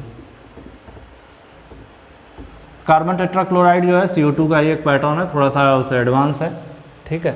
और इसमें भी सेम चीज़ है, वैसे ही है आपका कार्बन टेट्राक्लोराइड, इसका भी काम वही है ऑक्सीजन को रोकना, ठीक है। सभी फायर एक्सटिंग्विशर का काम वही है, ऑक्सीजन सप्लाई रोककर तुरंत आग को बुझा देता है, ठीक है।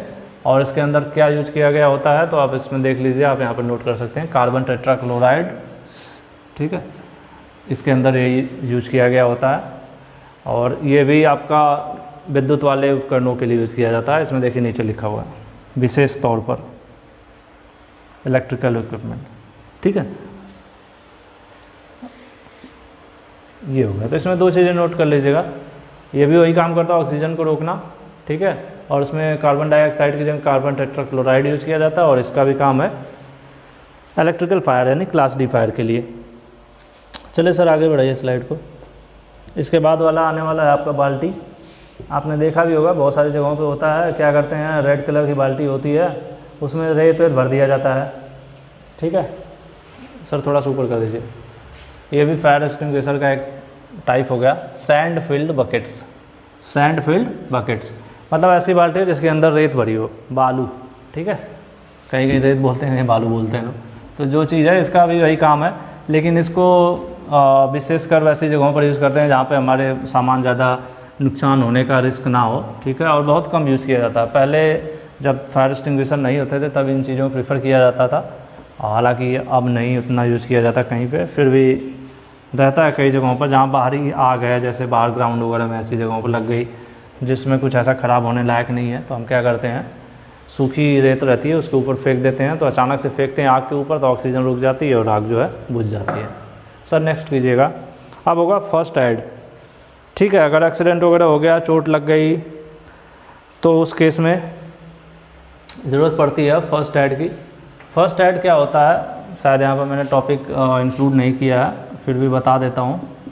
फर्स्ट एड मतलब इसको हम कहते हैं प्राथमिक उपचार। प्राथमिक उपचार, देखिए अगर चोट लगने की स्थिति में, ठीक है, किसी व्यक्ति को अगर चोट लग जाती है और डॉक्टर के आने से पहले हम उसको अगर कुछ ट्रीटमेंट देते हैं अपनी तरफ से या देने की कोशिश करते हैं तो उसको फर्स्ट एड कहा जाता है, ठीक है, प्राथमिक उपचार कहा जाता है। जैसे इसमें क्या क्या आएगा, जैसे फॉर एग्जांपल किसी की इधर फिंगर विंगर में चोट लग गई है या इधर कुछ कट गया है, ब्लड आ रहा है, तो हम क्या करेंगे, डॉक्टर को फ़ोन कर देंगे या डॉक्टर के पास ले जाएंगे। तो रास्ते में ब्लड गिरता रह सकता है ना, तो हम क्या करेंगे, इनके घाव को डिटॉल वगैरह से साफ़ कर सकते हैं, या नहीं अवेलेबल है तो साफ़ पानी से साफ़ कर देंगे। कोई कॉटन का अच्छा साफ़ कपड़ा लेंगे, इस पर लपेट देंगे। ये सब चीज़ें करके खून को रोकने की कोशिश करेंगे, उसको बांधेंगे, अच्छे से दबाएंगे। ये सब चीज़ें फर्स्ट एड कहलाती हैं। और हर जगहों पर आपको फर्स्ट एड किट देखने को मिल जाती है। अगर आप बाइक खरीदेंगे तो भी उसमें छोटा सा पाउच होता है जिसमें 2-4 बैंडेज और ऐसी चीज़ें रखी होती हैं। बस वगैरह में भी होता है, वर्कशॉप में होता है, कॉलेज में होता है, जिसमें कुछ बेसिक मेडिसिन्स, बेटाडीन जो ट्यूब होती है, और कॉटन, और 2-4 बैंडेज, उसके बाद डिटॉल, इस टाइप की चीज़ें रखी होती हैं कि जो थोड़ी मोड़ी दिक्कतें हों वहाँ पर इसको यूज किया जाता है फर्स्ट एड किट का। और फर्स्ट एड जो प्रोसेस होता है, प्राथमिक उपचार प्रोसेस, वही होता है कि चोट लगने के बाद और डॉक्टरों से मिलने के पहले या डॉक्टर के आने के पहले जो ट्रीटमेंट हम किसी को दे सकते हैं उसी को हम प्राथमिक उपचार कहते हैं, ठीक है। अब इसमें मैं देख लेता हूँ प्राथमिक उपचार जो है उसमें ही एक आगे का हिस्सा है ये आर्टिफिशियल रिस्पायरेशन, ठीक है। आर्टिफिशियल रिस्पायरेशन, अगर मान लीजिए किसी को गंभीर चोट लगी है, बिजली का झटका लगा है या किसी वजह से उसकी सांस रुक गई है, ठीक है, क्या है, श्वास मतलब सांस नहीं ले पा रहा है, वो सांस नहीं ले पा रहा है, तो अभी तुरंत हमारे पास डॉक्टर या उपलब्ध तो है नहीं, तो उस केस में हम अगर फर्स्ट एड प्राथमिक उपचार के तौर पर उसे सांस देने की कोशिश करेंगे तो उसी को कह रहा है आर्टिफिशियल रिस्पायरेशन। मतलब वो अपने आप सांस लेता तो नेचुरल रिस्पायरेशन होता, लेकिन किसी चीज़ के मदद से या दूसरा व्यक्ति उसको सांस दे रहा है तो उसको आर्टिफिशियल बोलेंगे। अब जानते हैं ना, एक चीज़ नेचुरली होती है और एक आर्टिफिशियली होती है। मतलब एक भगवान बनाते हैं और एक हम बनाते हैं। तो भगवान बनाए खुद सांस लेने के लिए, अगर हम उन्हें सांस दे रहे हैं किसी व्यक्ति को तो आर्टिफिशियल कहलाएगा। अब इसमें 4 तरीके से होता है, ठीक है, 4 प्रमुख विधियाँ हैं जिसके थ्रू हम दे सकते हैं क्या, आर्टिफिशियल रिस्पिरेशन, सांस दे सकते हैं। एक है सिल्वेस्टर, दूसरा है सैफर। हालांकि मैं इनका आप लोगों को दे दूंगा, जो PDF है ये चीज़ें आप पढ़ लीजिएगा। सिल्वेस्टर, सैफर, और एक है माउथ टू माउथ, और एक है आर्टिफिशियल इक्विपमेंट द्वारा, ठीक है। सैफर मुंह से हवा देना, और कृत्रिम श्वास यंत्र द्वारा। सिल्वेस्टर में क्या होता है, सिल्वेस्टर विधि में जैसे आदमी है, आदमी अगर ऊपर की साइड मतलब सीधा लिटा देते हैं, उसका फेस ऊपर रहता है, सिंपल अगर समझना है तो आदमी का जो चेहरा वो ऊपर की तरफ रहेगा, उसके हाथों को मोड़ के उसके सीने पर लगा के इस तरह से दबाया जाता है, ठीक है। ये प्रोसेस जो होती है, अगर फेस उसका ऊपर की तरफ है और उसको ऐसे कम दबा के सांस देने की कोशिश की जा रही है तो उसको सिल्वेस्टर कहते हैं। और अगर आदमी का चेहरा नीचे की तरफ, आसान है समझने के लिए मैं बता रहा हूँ, आदमी का फेस नीचे की तरफ कर दिया गया, ये आदमी है, ये इसका चेहरा है, ऊपर है, ज़मीन से ऊपर की तरफ है, ये नीचे ज़मीन की तरफ है चेहरा, ठीक है। और इसकी इधर साइड की पसलियों को दबा के सांस देने की कोशिश की जाती है, उस केस में उसको सैफर विधि कहा जाता है। और माउथ टू माउथ ये होता है कि जैसे भाई आपने मूवीज़ में बहुत देखा होगा, हीरोइन पानी में डूब जाती है तो हीरो उसको मुंह से हवा देता है, उसके मुंह में हवा भरता है, वो वैसे इस तरह से दूसरा व्यक्ति उसके, ठीक है, तो वो चीज़ आपको पता होगी। तो ये भी आर्टिफिशियल रिस्पिरेशन होता है। इससे क्या होता है कि वो सांस नहीं लेता है तो तेज़ी से सांस उसके मुँह में फूका जाता है, तो उसका जो भी प्रोसेस है फेफड़े तक हवा पहुंचती है और वो सांस शायद लेना शुरू कर दे। ठीक है, उसके बाद होता है आर्टिफिशियल इक्विपमेंट। इसमें क्या होता है, एक पंप टाइप का होता है और मुंह पे यहाँ से नोजल टाइप का होता है। तो जो मरीज होता है, ये जनरली इंडस्ट्रीज वगैरह के फर्स्ट एड किट में ये रहता है, किट में इसमें मुंह पर दवा ऐसे लगा दिया जाता है और उसमें 2 छेद होते हैं, एक बाहर हवा मतलब हवा छोड़ने के लिए होता है और एक पाइप लगी होती है, इधर हम इसमें रबड़ का रहता है इस तरह से दबाने के लिए। तो जब दबाते हैं तो हवा उस व्यक्ति के मुंह में जाती है, फिर छोड़ते हैं तो ये हवा इधर जो पाइप में एक और छेद होता है उससे ये हवा इसमें दोबारा भर जाती है और फिर दबाते हैं। तो इस तरह से जो छोटा सा इक्विपमेंट होता है उसी से सांस देने की कोशिश करते हैं। तो उसी को यहाँ पर कह रहा है आर्टिफिशियल रिस्पायरेशन आपका यंत्र। ठीक है, इक्विपमेंट।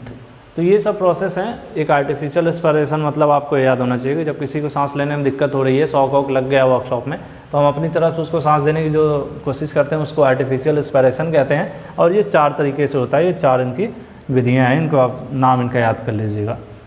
ठीक है, कई बार होता है 3-4 ऑप्शन, इसमें से 2-3 ऑप्शन दे देगा, कोई और ऑप्शन दे दे, कहे कि इसमें से कौन सी जो है आर्टिफिशियल रिस्पायरेशन नहीं है। हालांकि इन टॉपिक से ज़्यादा क्वेश्चन नहीं पूछता है। क्वेश्चन एक बार मैं रिपीट कर देता हूँ दोबारा। आपके 2 ही चीज़ें हैं, एक आग से रिलेटेड, आग फायर एक्सटिंग्विशर टाइप्स ऑफ जो फायर थी, और एक आपका एक्सीडेंट। ठीक है, सेफ्टी सिंबल्स, एक्सीडेंट से जो आगे हमने पढ़ा था सेफ्टी सिंबल्स। ये 2 चीज़ें आप अगर कर लेते हैं तो इस चैप्टर को समझ लीजिए आप कंप्लीट है। इसके अलावा बाहर से और कोई क्वेश्चन इस चैप्टर से नहीं पूछता है, सिलेबस में है तो पढ़ना ज़रूरी है बाकी चीज़ें। ठीक है, अब आगे बढ़ते हैं। इसके बाद आएगा हमारा पीपीई आएगा। कुछ देर पहले मैंने बात किया था जो होता है पर्सनल प्रोटेक्टिव इक्विपमेंट्स। ठीक है, पीपीई मैंने बोला था, पहले भी बताया था, ये वर्ड का जिक्र मैंने किया था, पर्सनल प्रोटेक्टिव इक्विपमेंट। वो इक्विपमेंट जिससे हम अपना खुद की सुरक्षा कर सकें, हमारी जो सुरक्षा के लिए बनाया गया है उसे ही पीपीई कहा जाता है, पीपीई किट भी बोला जाता है। और जनरली आप देखें हैं आजकल तो फिर कोरोना के दौर में आपने देखा होगा कि पीपीई किट की मांग डॉक्टर्स कर रहे थे, धरने पे जा रहे थे। तो उसमें क्या होता है, जो ऊपर से वो उनको पहनने के लिए क्लोथ होता है, मास्क होता है, गॉगल्स होते हैं, कैप होती हैं, ग्लव्स होता है, ये सभी क्या कहलाते हैं, पीपीई इक्विपमेंट्स कहलाते हैं। और ये डिपेंड करेगा इंडस्ट्री पे। हॉस्पिटल के पीपीई इक्विपमेंट्स अलग टाइप के होंगे, इंडस्ट्री के पीपीई इक्विपमेंट्स अलग टाइप के होंगे, सिविल के अलग होंगे। तो इसी में चीज़ें हैं। देख लीजिए यहाँ पे लिखा है व्यक्तिगत सुरक्षा के लिए को ध्यान में रखते हुए, ठीक है, जो इक्विपमेंट्स यूज किए जाते हैं उन्हें हम क्या कहते हैं, पीपीई कहते हैं। तो आप इस चीज़ को आप नोट कर सकते हैं कि व्यक्तिगत सुरक्षा के लिए इस्तेमाल किए जाने वाले किट या इक्विपमेंट्स को ही बोला जाता है पर्सनल प्रोटेक्टिव इक्विपमेंट्स, व्यक्तिगत रक्षक उपकरण। ठीक है, अब इसमें कुछ है, हम देख लेते हैं कौन कौन से हैं। सब स्लाइड ऊपर कीजिएगा। गॉगल्स होगा, ग्लास होंगे, उसके बाद हेलमेट होगा, इस तरह से होंगे। सर और ऊपर कर दीजिए। ये है, शुरू करते हैं। देखिए सिर को बचाना है तो हमें हेलमेट चाहिए। हेलमेट इसलिए चाहिए, आप जानते ही हैं, कहीं ऊपर से कोई चीज़ गिर गई, एक नट बोल्ट भी अगर 4थी मंजिल से गिरेगा तो आपके सिर में छेद कर सकता है। उसके बाद है रिस्पायरेशन प्रोटेक्शन। कई जगहें ऐसी होती हैं जहाँ पर सांस लेने की दिक्कत होती है, या बहुत बारीक बारीक मेटल के कण जो है मौजूद होते हैं आपके इंडस्ट्री में, या जहाँ पे कार्बन का वर्क हो रहा है, टायर वगैरह की फैक्ट्रीज होती हैं, काले काले टुकड़े उड़ते रहते हैं, तो वहाँ पे मास्क यूज़ किया जाता है, सांस लेने में आसानी हो। ठीक है, तो ऐसे इक्विपमेंट्स। आँख की सुरक्षा के लिए गॉगल्स यूज़ किए जाते हैं, जहाँ वेल्डिंग वगैरह हो या ऐसी चीज़ें जो आँख को नुकसान कर सकती हैं। फेस के लिए क्रीम यूज़ की जाती है। ठीक है, फेस प्रोटेक्शन, कुछ अलग टाइप की क्रीम भी होती हैं जो फेस पर लगा ली जाती हैं, जिससे क्या होता है वहाँ पे जो मौजूद गैस या जो इन्वायरमेंट है वहाँ का वो फेस पर इफ़ेक्ट ना करे। ठीक है, और उसके बाद हियरिंग क्या है, कान पे कुछ इस तरह से हेडफोन टाइप का बना रहता है जो हमारे कान की सेफ्टी रखता है। कई मशीनें ऐसी होती हैं जो बहुत ज़्यादा साउंड, काफ़ी डीबी में आवाज़ मतलब करती हैं, उनकी साउंड इतना तेज़ होता है कि हमारे कान के पर्दे कर सकता है। तो ऐसे प्लांट में काम करने वाले अक्सर वो चीज़ें यूज करते हैं। ठीक है, हेडफोन टाइप का बना रहता है, वो हमारे कान तक उन आवाज़ों को पहुँचने से पहले रोकने की कोशिश करता है। और छोटे छोटे भी होते हैं जो डस्ट वगैरह से बचाने के लिए ऐसे कॉटन टाइप के होते हैं जो कान में लगा दिए जाते हैं कि वहाँ पर वैसी चीज़ें ना आ जाए जो मैंने आपको बताया ना, बारीक टुकड़े या ऐसे नुकसान देने वाली चीज़ें। उसके बाद देखिए फेस के लिए देखिए बेरियम क्रीम है, एक बेरियम क्रीम है जो फेस प्रोटेक्शन के लिए यूज़ की जाती है। 2 बार लिखा है एक ही चीज़ को, फेस और एक बार त्वचा लिखा है इन्होंने। बॉडी के लिए क्या कर सकते हैं, बॉडी के लिए एप्रन, एप्रन का आपने नाम सुना होगा, इस तरह से होता है, शेफ़ जो मास्टर शेफ़ में यूज़ करते हैं ना, ऊपर इस तरह से रहता है, लटका हुआ रहता है। इससे क्या होता है कि हमारे जैसे वेल्डिंग वगैरह कर रहे हैं तो हमारे जो कपड़े वो नहीं जलेंगे, हमें जलेगा नहीं। वो जनरली लेदर वगैरह का यूज़ किया जाता है, और ऐसी मशीनों के लिए भी यूज़ किया जाता है जहाँ पे जैसे मशीन ऑपरेट कर रहे हैं, कोई ऐसी चीज़ें हैं जो हमारे ऊपर छटक के आ सकती हैं, वो जला सकती हैं हमें, तो वो उसको एप्रन बोला जाता है। और उसके बाद हैंड सेफ्टी के लिए आप क्या ग्लव्स वगैरह यूज़ करते हैं, सर और ऊपर कर लीजिए। उसके बाद आप पैरों की सेफ्टी के लिए शूज़ वगैरह यूज़ किए जाते हैं। तो ये सब पर्सनल प्रोटेक्टिव इक्विपमेंट्स है। हर वो इक्विपमेंट जो हमें हमारी सुरक्षा के लिए इस्तेमाल करना पड़ता है वो सब पर्सनल प्रोटेक्टिव इक्विपमेंट्स कहे जाते हैं। और इसी टॉपिक के साथ सुरक्षित ये चैप्टर हमारा ख़त्म होता है, चैप्टर 1 फिनिश होता है। और चैप्टर जो नेक्स्ट है वो आपको नेक्स्ट वीडियो में मिलेगा, ठीक है। एज़ पर हमारा कमिटमेंट जैसा है, एक चैप्टर एक वीडियो में। होपफुली आप लोगों को ज़्यादा पसंद आया होगा चैप्टर, क्योंकि इस चैप्टर में बहुत ज़्यादा दिमाग लगाने वाली चीज़ें नहीं थी।